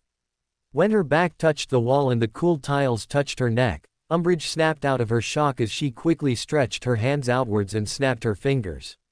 Mind storm. Umbridge attempted to trap whatever was coming after her in a storm that would obliterate its mind had it been a normal student. For perhaps, Loki had turned into a wraith because of sheer force of will. It had not happened to her before, but there was a first time for everything, right? Umbridge calmed herself as the case was clearly supernatural and it mattered not if a silly student was going to be erased because of her cunning plans being an impetus that set these actions and reactions into motion. Except, the zombie wraith form of Loki still rapidly floated her way. A few marks of the mind storm that Umbridge had created did show up on its body, with blood leaking from its orifices, but its speed never slowed down. In fact, it only sped up. Within moments, Loki was on Umbridge. His blood leaked onto her pink cardigan, staining it red as she desperately tried moving through the wall that was stopping her while blanketing her in fear as the undead started to shroud her in darkness. Umbridge's eyes kept widening in fear. Her heart raced and her fingers clenched into a fist. Her nails dug into her palms as blood freely spurted, escaping in the form of trails from the gaps between her fingers. Loki's ghostly body started to move closer as all the light around it started to flicker. There were short bursts where the light fought back against the deeply encroaching abyss, but it all looked futile. The light just couldn't bear the weight with which it was being dragged into an abyssal pit from where it could not escape. Umbridge gulped audibly and pushed herself against the wall, going as far back as she could. Umbridge tried her best to keep her thoughts steady, but a drum of fear kept beating inside her mind as she felt her thoughts be consumed by what felt like a tide of misguided expectations. What's happening in Hogwarts? Is it his doing? No, it can't be. Or is it? Or is it some other professor? Is it Snape? Is this an illusion? Why can't I calm down? Placate, placate, placate, placate. Umbridge tried her best to regain her sanity. But as if something was pumping fear into her blood, it felt like she just couldn't bring herself to think rationally. In this fire of insanity, Umbridge's mind gleamed a spark of freedom. I just need to run away. Umbridge quickly extended her hands and snapped her bloodied fingers. Psychological invisibility. Umbridge waited with a panicked expression as she froze her breaths, holding them to make sure that nothing could break away her psychological invisibility. She pressed her back fully against the wall, making sure that none of her clothes even brushed against the fingers of the freaky spirit hovering in front of her. And it seemed to have paid off. For a moment the spirit seemed to freeze in confusion as its eyes rolled around frantically, trying to figure out where its target had escaped to. Umbridge's breath returned as her shoulders heaved in relief. She closed her eyes to calm her thundering heart as she patted her chest to make it slow. Except just as she opened her eyes, she found herself staring into the deep abyssal eyes of something she didn't have the time to recognize or understand. And before she could even scream or fight back, Umbridge collapsed. Loki took a deep breath while tapping his cane on the floor as he leaned in closer to Umbridge's body to examine her. The spirit that resembled him had vanished a few moments earlier after it had served its purpose as Loki tapped Umbridge's head with the tip of his cane. She's not dead, is she? Loki murmured while probing her continuously until he saw her nostrils flare as they tried taking in steady and deep breaths. All right, she's just unconscious. With that done, Loki started to work his magic. Although I can't be as good as someone from the visionary pathway, I'm pretty sure this is not too terrible, Loki said as admired the cluster of runes that was hovering above his palm. While the runes would look complicated to most, to Loki they were arranged in a rather simplistic manner with a single purpose. Loki carefully inserted the cluster of runes into his own body of heart and mind. Almost instantly, Loki felt a bundle and collections of thoughts flood into his mind. These thoughts constantly hammered away at his sanity as they tried to drown him under their worldviews. Fudge and the White Lord are useless. The real and greatest person is Mr. Error. Mr. Error is the greatest. All serve Mr. Error. No one else compares to Mr. Error. Mr. Error is the strongest. Mr. Error is the only person who deserves my love. As those thoughts hounded Loki's mind, he slowly pushed the cluster of runes that had already begun dissolving into his mind deeper and deeper, until they finally slipped out of his conscious mind and slipped into the sea of subconscious. Loki then quickly pulled out his wand and drew a rune in the air with it. It was a simple rune, yet was one that most people would fail to recognize. It was the rune associated with the error pathway. A curling snail-like shell with 4 clocks in the cardinal directions planted on its body. The rune detached from Loki's wand as it fluttered down and landed on Umbridge's pink pillbox hat. The rune submerged into it without leaving a trace, only stopping when it touched her body of heart and mind.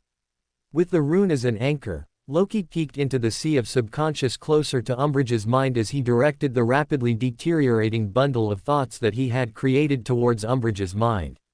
He tied them together with the anchor that was the symbol of the error pathway, making sure that they wouldn't spread.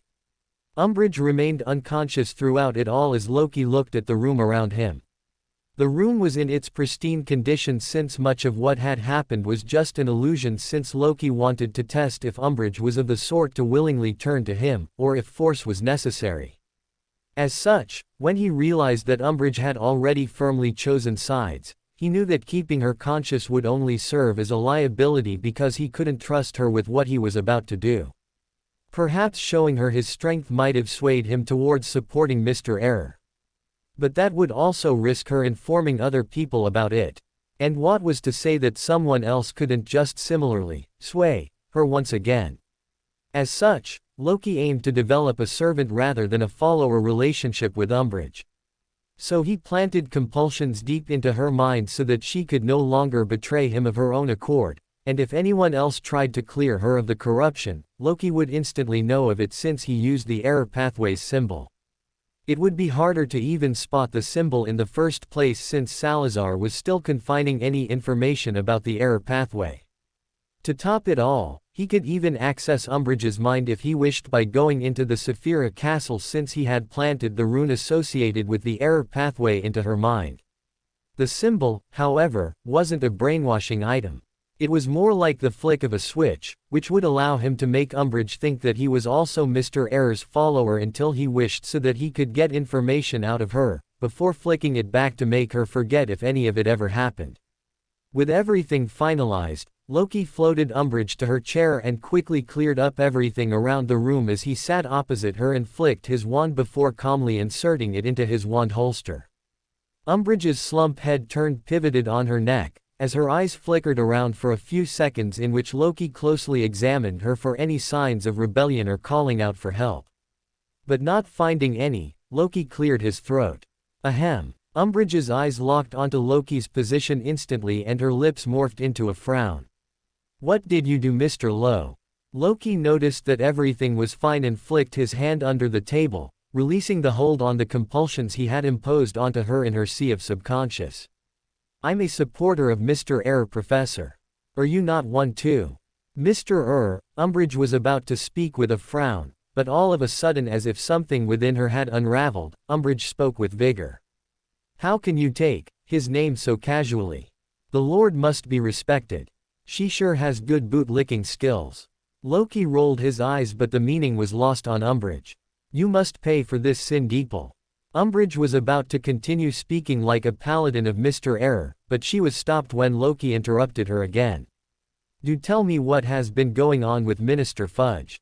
Based on your information, I will have to make a decision if you will be assigned to the same post to spy on Minister Fudge again or if your position will be changed to help our Lord better.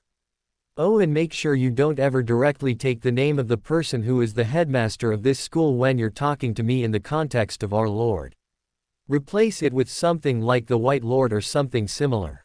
Umbridge had a soft, unwilling and confused expression but she started speaking nevertheless. Fudge plans to overtake and overthrow the White Lords. Loki left Umbridge's office after flicking the switch in her mind, making her forget what had happened. He also made sure to implant false ones using his illusions and the same trick as before so that she wouldn't suspect the sudden jump in time. It took time to do, but it wasn't very hard because he had Umbridge's express help to know what would fool her and what wouldn't while she was in Mr. Error is great state. Loki spent the rest of the time calmly, telling to people nothing about the detention since he wasn't supposed to be able to. After which, Loki entered the room of requirements since he had a simple idea about the founders in there. Loki was looking at the last two crystals that remained in the room of requirements. So, it's Helga Hufflepuff and Godric Gryffindor. Loki mumbled. Loki knew he could see a lot more now that he was a sequence 4 and so he wanted to examine the crystals once again. While their astral bodies were clearly visible, Loki's gaze traced the other thing that was stored in them. And it was as he believed it to be, something that could possibly unravel the reason behind why the founders had been forced to sleep in these crystals in the first place. Loki didn't have a concrete understanding of what he was seeing, for now, but he could vaguely sense what was going on with his newly enhanced spirit vision. Instead of there being only a single target in each crystal, a single soul he could steal, Loki could feel the presence of two targets within each crystal. One of them was strong and dominant, a soul that he was sure if tried to directly touch would simply obliterate him, the soul of a true god, but there was a second faint soul in each crystal too. No, it isn't right to call it a different soul. It's more like a will. A remnant will. Corruption from the original creator. But that would only happen if they became pillars. So they were trying to suppress the pillars from awakening within them. Did they already have their respective Sephiroths? Rowena did have access to the Chaos Sea, so perhaps Helga Hufflepuff was one of the God Almighty pathways. What about the others though? But Salazar and Godric Gryffindor are in the same group, are they not? Why did both of them have to sleep then? Were they doing something to share the burden between the two of them? Can you even share a Sephiroth? Single quote, comma, single quote. Loki couldn't place his finger on it yet, but he was sure that he was getting very close to the true answer. But why did it take them so long when it took Klein only a few years? These guys have been asleep for about 1,000 years if I'm not wrong. Loki stared at the last two crystals for a while before changing his track of thoughts. Alright, now that I'm a sequence 4, I can pretty clearly see the items that are linked to their revival. Loki could vaguely see a thin thread of fate connected to the crystals themselves. It was as if someone had locked them from the outside and these items were the key to unlock them. There was no runework on them, as in the locks weren't magical in the traditional sense of the wizarding world. The crystals were clearly, in Loki's perception, made up of some sort of Beyonder ability that was continuously being enforced. It was likely built using a high-level item of the Justiciar or Black Emperor pathway, possibly even their uniqueness. And since Loki was too weak to currently contend with such a high-level item directly, he was still forced to look for the items that would unlock these time capsules. But the advantage was that now he knew exactly where he would have to look for these items. Loki traced the two strings that were connected to the crystals and smiled, since one of them was in the exact direction he'd expected it to move in. The string that Loki had predicted pointed straight in the direction of the headmaster's office. I knew it. Gryffindor's item is that sort of his. But that is also probably the hardest item for me to gain, since I'll have to trick Dum-Dum and steal that item from him. Where does Helga's item go to anyway? It points in the direction of Diagon Alley if I'm not wrong. Loki quickly closed his eyes and performed a simple divination. The location of the end of the thread connecting Helga's crystal. Loki repeated the statement 7 times before entering cogitation to let his body roam the astral world to glean information that he would otherwise have to spend a lot of time to figure out. Loki's vision darkened momentarily. This isn't how it used to be when I performed divination with the Ring of Har. Loki froze. He very clearly felt something pass its gaze over him immediately as he began the divination, but the gaze passed over harmlessly. Loki's breathing remained hitched the entire time. He relaxed for a second, mentally sighing in relief, but panicked once again. Not just because of something noticing him immediately, but because he couldn't stop his divination no matter how hard he tried to quit and wake up. It was as if something had forcibly held him down. As if to say, look, this is what you came here to learn, isn't it? So, look. Loki tried everything he could. He tried to steal his consciousness, his astral body, which was currently roaming the spirit world, for information, the position he was at, the position of whatever was holding him, everything. But nothing worked. Loki's mind started rushing with a flood of thoughts that increased his state of panic, but almost immediately something calmed his mind, as if the immense waves his panicked thoughts created in his body of heart and mind had been forced to break and disperse by something strong and heavy. Loki realized that he wasn't about to die just yet, and stopped resisting when he realized that he couldn't fight or even figure out what was happening. So he did the next best thing he could, watch what was happening to understand who was controlling him. Several thoughts passed by Loki's mind. Perhaps this is the same person that messed with my memories regarding my plans for Voldemort at the end of last year. Will I lose my memories again? Is this what happened last time? But he got no answer. The dark vision soon changed and Loki found himself staring at an elaborate and ornate golden door. The door's rather unique, but it still gives me the feeling like I've been to a place like this before. Why do I know this place? Loki's memories flashed past his mind as he slowly remembered where he'd seen something similar. The Philosopher's Stone vault, which was broken into after Hagrid emptied it. The door patterns are similar to the picture in the newspaper. Gringotts. Loki's eyes scanned the place and quickly landed on the number etched into the gates themselves. Vault number 212. The vision shattered and Loki was soon back in his body. His shirt was drenched with sweat as he flexed his fingers while trying to keep himself from losing control. This, Salazar, or Rowena, no, that did not feel like them. And why would they even do such a thing? Loki quickly looked around himself to try and understand what had just happened, but he was reluctant to delve into understanding something he didn't understand yet. He had the feeling that as long as the entity that had stopped him wanted to let him know more about the situation, it would have let him know more. But since it hadn't disclosed any information about itself other than that it was a vast void of darkness, Loki refrained from actively forming theories regarding it. So he took deep breaths and slowed down his rapidly beating heart before drinking some chilled water to calm down. Loki's eyes finally stopped trembling before they settled on Helga's crystal. I guess I'm freeing her first. I wonder what pathway she's from. Vault 212. I wonder whose vault that is. It's got to be the vault of someone close to Voldemort, doesn't it? Can I steal it through this connection?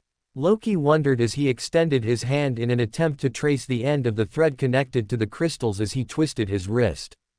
Almost as soon as Loki tried to do so, he felt a small barrier brush against his theft and stopped immediately.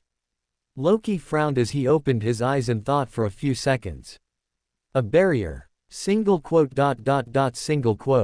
It's not like I had expected it to be unprotected, but to keep it protected from my theft means that if I stole it I would be alerting Voldemort about another one of his souls going missing. Should I do it anyway? I could, but Voldemort might have something nasty planned for me if I try and force myself to steal the item. Either way, I could try and study it. Loki activated his spirit vision once again and began to trace the thread connecting the crystal and its key. And with a flick of his wrist immediately attempted to steal what lay at its end. Except this time when he felt himself brush against the barrier, Loki focused all his attention on the thing blocking him and tried to understand its nature. He couldn't exactly look at its runes or the components that construed it, but Loki could feel the rather oddly timed patrols it did around its surroundings to keep whatever it was protecting safe from harm. And so Loki began to diligently study the way the barrier protected his prized treasure to figure out how he could trick it without setting off any alarms. I see, so it's a blood barrier. Only someone with blood from the family can open it. Anyone else touches what's behind it without their presence and it'll snap and send whoever placed it a warning about it having been breached. I could have tricked the barrier if it was close to me by rearranging some of its runes. But from so far away, it's impossible. Even using sequence 3 Beyander characteristics won't help me since it doesn't enhance my perception, it only allows me to manipulate what is already around me. So I'd have to be physically present in front of the barrier to manipulate its structure and trick it into thinking that the item is still being guarded by it. So the question stands. Do I steal the Horcrux right now? Or spend enough time fooling Voldemort into believing that his Horcrux is safe and well protected? Loki didn't have an immediate answer for his situation, so he simply performed a divination. It is better for me to steal the Horcrux without tripping the alarm and alerting Voldemort. Loki repeated the statement 7 times and slowly opened his eyes to look at the topaz pendulum in his hands spinning of its own volition. Clockwise. Loki accepted the result without much question and found himself a seat to relax in the room of requirements. In the estranged silence, Loki's thoughts always drifted towards the mysterious entity that had helped his divination earlier, but he was always quick to distract himself from it. And while he had plenty of foul curses to throw at the mysterious being, Loki was treading cautiously since he didn't want it to retaliate against him. As such, Loki distracted himself with another important question. Summoning the error card of blasphemy in his hand, Loki looked at it with a frown. He filled it with his spirituality and watched with interest as the pages flipped until he landed on a page with an unassuming woman standing while looking at him with a professional smile. Loki was nearly 100% sure that the lady on the page could actually see him, especially since her eyes moved around to always look exactly into his. And it wasn't some sort of trick like the Mona Lisa's perpetual smile. Loki could actually see it move around the picture as the woman kept her posture and smile while maintaining eye contact with him. As Loki observed the woman, he could feel himself getting lost in the picture. It felt as if staring long enough would allow the person in the picture to take over his body without any trouble. Loki knew this wasn't what was happening at all. He knew that the picture posed no danger in any real sense. But it still strongly felt like it did. Sequence 3 Mentor of Deceit. Loki's eyes scanned around the picture and skipped over the potion ingredients, before landing on the advancement ritual that was written neatly like a bold statement from a judge. Parasitize a fundamental force that is being observed by several higher-level beings. The higher the level of the beings deceived and the greater their number, the smoother the advancement. So I can drink this potion as soon as I get the ingredients or the Beander characteristics after doing what I've got planned. But, for the next ones, where do I get these from? Is the only place the abyss?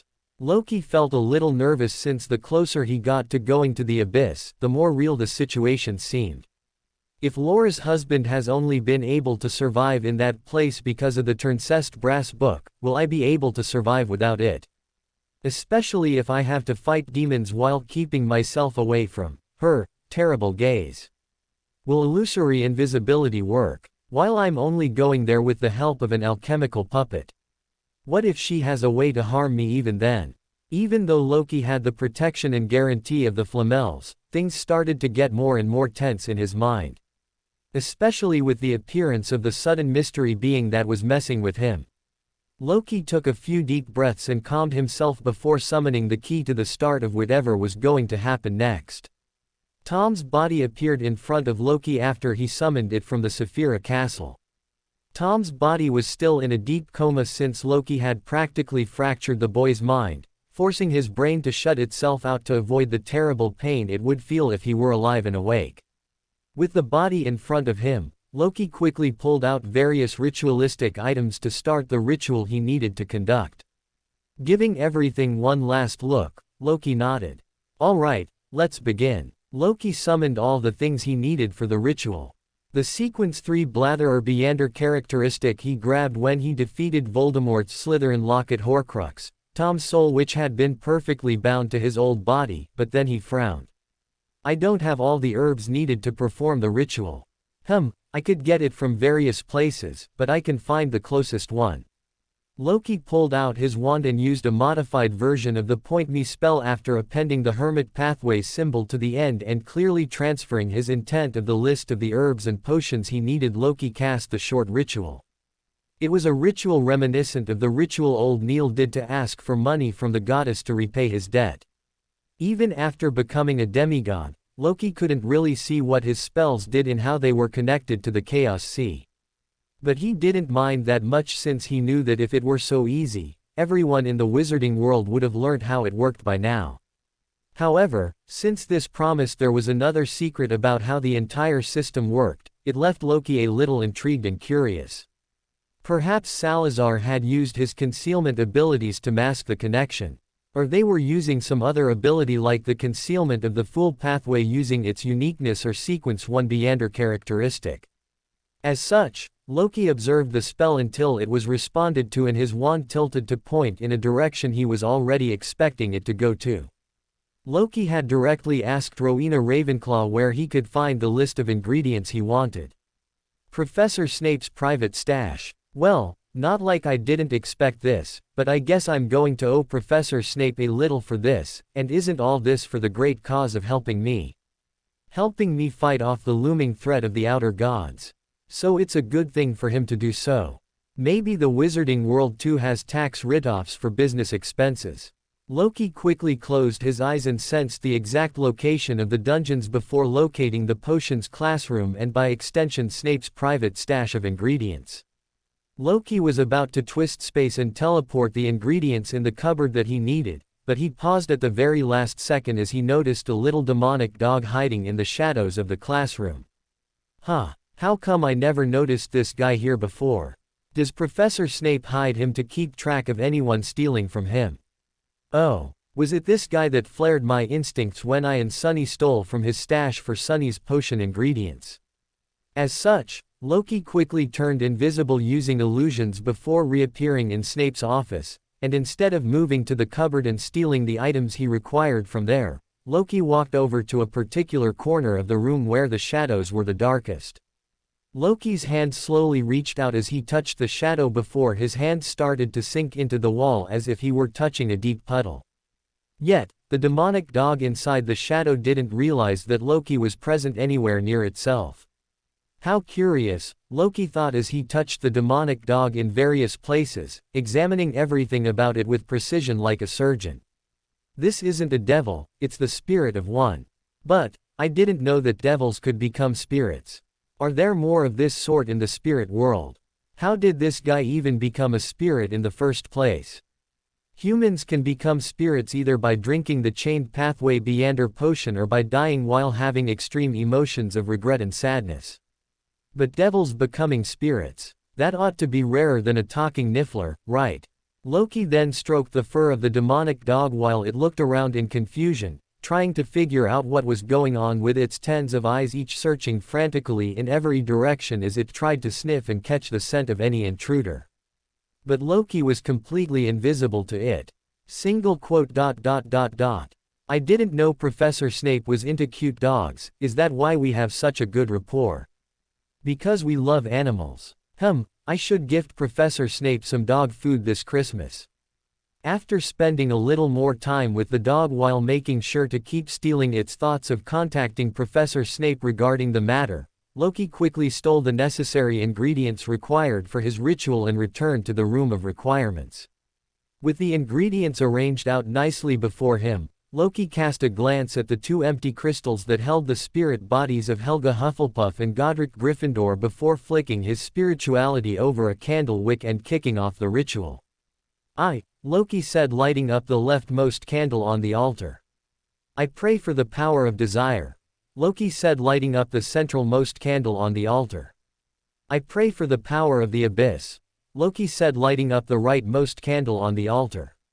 I pray for the grace of the Devil Monarch's followers. Please accept my sacrifice and bestow the knowledge of the abyss and its secrets onto this mind. Sacrifice of the enemy you desperately hate, willingly given calling to revenge and emotion of the devil, I pray for you to bestow your powers onto my incantation. Sacrifice of a high-ranked Beander characteristics willingly given calling to the horrors of the abyss, I pray for you to bestow your powers onto my incantation. Loki's incantation was clear and well enunciated, each word carried the required intent and proper care towards his targets.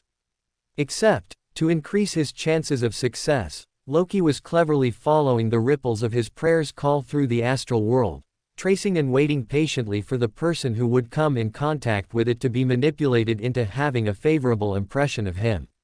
Nothing happened for a few minutes entirely. It was as if Loki had done something wrong and the ritual had failed to work its magic, making Loki wonder what was missing.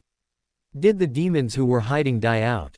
Maybe they don't want to come out because they fear that Voldemort might be watching them and will catch them when they do. Loki frowned but kept waiting since the ripples hadn't settled yet. They had traveled far around the planet but not everywhere yet. Since Loki wasn't a member of the door pathway, he didn't have complete comprehension of what was going on in the astral world, and this was just his guess, but it wasn't unfounded, especially since the astral world, like the spirit world, wasn't a one-to-one representation of the real world. So waiting was the only option available, and that was what Loki did. He kept feeding the ritual his spirituality while patiently waiting for a result. Did I do something wrong? And just as Loki was starting to doubt himself, a sudden clink caught his attention. In the vast ripple through the astral world, Loki's prayer had been intercepted. Loki turned his gaze in its direction, and to his surprise there wasn't anyone present there, no human, no devil either. The thing that had intercepted his prayer seemed to be a simple mystical item of some sort, and it wasn't the last. Almost immediately after Loki watched the item catch his prayer, several other clinks sounded simultaneously. Loki was confused, but he still patiently watched everything as the ripple spread out and started to light up various points in the astral world. It took a few more minutes, but by the end, Loki was sure about what he was seeing. Especially since he knew a lot more about it than most other people. As Loki observed it, the items all formed a simple symbol. The symbol was a pupil-less eye and the contorted lines which represented secrecy and change. The symbol of the Fool pathway. So the demons are concealed using the Fool pathway, and not the darkness pathway. Or is it a mix of both? Interesting. The distances between the mystical items scattered around the astral world were all messed up. Loki could feel that each item was almost directly opposite to the other if he considered their positions in the real world. Yet in the astral world, they appeared to be just a few meters away from one another no matter what angle he looked at it all. In the first place, the symbol too felt special in its presence. The symbol of the peak of the Fool pathway didn't just feel like a simple symbol carved out of spirituality. No, it felt more like a puzzle that the knocker of the Ravenclaw house would ask its students, as if to say that the picture was the question and Loki had to provide it with an answer. But with this visible and recognizable, it was what troubled Loki about what he was seeing. What do I do now? Loki tried to study the mystical items that had come together from all across the astral world and formed the Fool pathway symbol and felt confused. He couldn't even reliably steal them. Since the distance in the astral world was so wonky, Loki's theft range didn't seem to cover the mystical items even though they were right in front of him. As such, nothing's happening. Loki could only feel that the symbol was waiting for some sort of key to open up and move on to the next stage. Loki had a guess as to what he had to do at this point, but he found himself hesitating for the first time in a while since he couldn't guarantee that his solution was correct without reading the runes on the items asking for the answer. Especially since revealing the answer was very risky for him to do so blatantly and openly. So Loki gave up. I should have planned this beforehand, but instead of doing it directly, I'll just pretend to perform a ritual. Loki quickly knelt down and set up a quick altar with 3 candles and lit them all up using his spirituality and prayed to the air god. It wasn't even a few moments later when an elaborate gate opened up in front of him after he used his deepened influence over the Saphira castle to respond to his prayer with the sequence 3 characteristic. Emerging out of the door into the astral world, Loki looked at the still waiting symbol of the Fool pathway and simply guided the gray fog to rush in its direction. And something miraculous happened. Instead of staying away like before when he tried stealing the items from far away, Loki suddenly found that the items were much closer and could be wrapped in the gray fog. Loki extended his hand to steal the items once again before they were wrapped up by the gray fog flooding out of the Saphira castle, but he failed still. Did I make these items? That was the only reasoning Loki could figure out for the items being able to ignore his will so easily. But that means I'm involved in all this somehow. But I don't feel any spiritual significance at all. Single quote. Before Loki could think much more, all the mystical items had been wrapped up in a thick cocoon of the Saphira castle's gray fog, leaving almost no room for anything to interfere with them anymore. Loki tried controlling the gray fog that had made those cocoons but failed to do so. This shocked him only more, and so he quickly shook his head to keep calm as he brought out Tom's body and laid him on an altar specifically prepared to keep him unconscious. The altar was blessed by Salazar Slytherin himself. Even still, Loki didn't trust Tom, so Loki embedded the Sequence 3 Mentor of Deceit characteristic into the altar to keep all thoughts of escaping away from Tom's mind. It included all other variations of the thought as well, like contacting Voldemort or trying to perform self-harm so that Loki's plans would fail, etc. It didn't work on checking Tom's mind. If it would have, Tom might have simply made a concealed compartment in his body of heart and mind in some twisted way. But Loki was one step ahead. The altar worked by measuring the deviation in Tom's fate. As soon as his fate deviated from being eternally bound to the altar, all his thoughts would be stolen and he would be forced back to sleep. With the altar and Tom set up, Loki brought out the last thing needed for the ritual to succeed. The potion that had been manufactured using the Sequence 3 Blather or Beander characteristic and had to be dripped onto Tom's forehead for the rest of the month, counted from one full moon to the other, one lunar cycle. Then Loki finally left a vial of Walburga's blood at the altar since blood from a member of the Black family was also needed. Loki looked around the area for a while, performing several more rituals and setting up a multitude of mystical items in the area so that he could detect intrusions of any kind. Loki even made sure to leave a tricky trap that would destroy a worm of time as soon as anyone entered the area so that he would be notified of the intrusion as immediately as possible since he would feel a change in his mythical creature form. To anyone else, the entire setup would have seemed like an overkill. But to Loki, it all seemed very reasonable. Several high-level Beyonders were after Loki, or at least his alter personas, and he didn't want to take any risk. I'll be very mad if something goes wrong after all of this. Especially those mystical items wrapped in a cocoon of gray fog. They directly reveal the Saphira castle. Loki was only cool about letting them hang around in the area since the gray fog itself should have the effect of concealment. So Loki took a few deep breaths and made sure that everything was set up correctly before releasing a long sigh as he made his way back to the room of requirements. Loki sipped on his special tea to regain his energy and calm his mind as he took to turning his efforts towards his next task for the time being. I need to figure out where the damn Chaos Sea is. And so Loki started casting a variety of spells, studying each and every bit of runic circuitry in all of them to figure out how they were all connected to the Chaos Sea. He had the inklings of a method in his mind, but it wasn't very grounded in reality for now. As such, Loki kept searching for a spell that would meet his criteria. If possible, I could make use of a spell that had a rather long cast time so that I could hijack the intent of the spell with an intent that would hijack the Chaos Sea from the inside. I have no idea how I'll make sure the Chaos Sea is hijacked by my intent alone, but it's an idea, for now. Things would be so much easier if I had some way to connect directly to it. But I doubt the founders left behind any such convenient item. If they had, Dumbledore wouldn't have been doing such a silly dance trying to please me to learn the location of the Chaos Sea from me through Snape. Sigh, and after this I have to figure out how to wake Helga up too. What are these guys? Children? Couldn't they have simply set up alarms to wake up at the right time? Wait, now that I think about it, why didn't they do exactly just that? Loki thought as he looked at the two last remaining crystals in the room with a frown. Will I ever know? For more thrilling fanfiction stories like this, check out my channel Fanfic Audiobook. Dive into epic adventures, mysterious realms, and legendary journeys brought to life through immersive storytelling. Don't forget to like, share, and subscribe for more amazing audiobooks.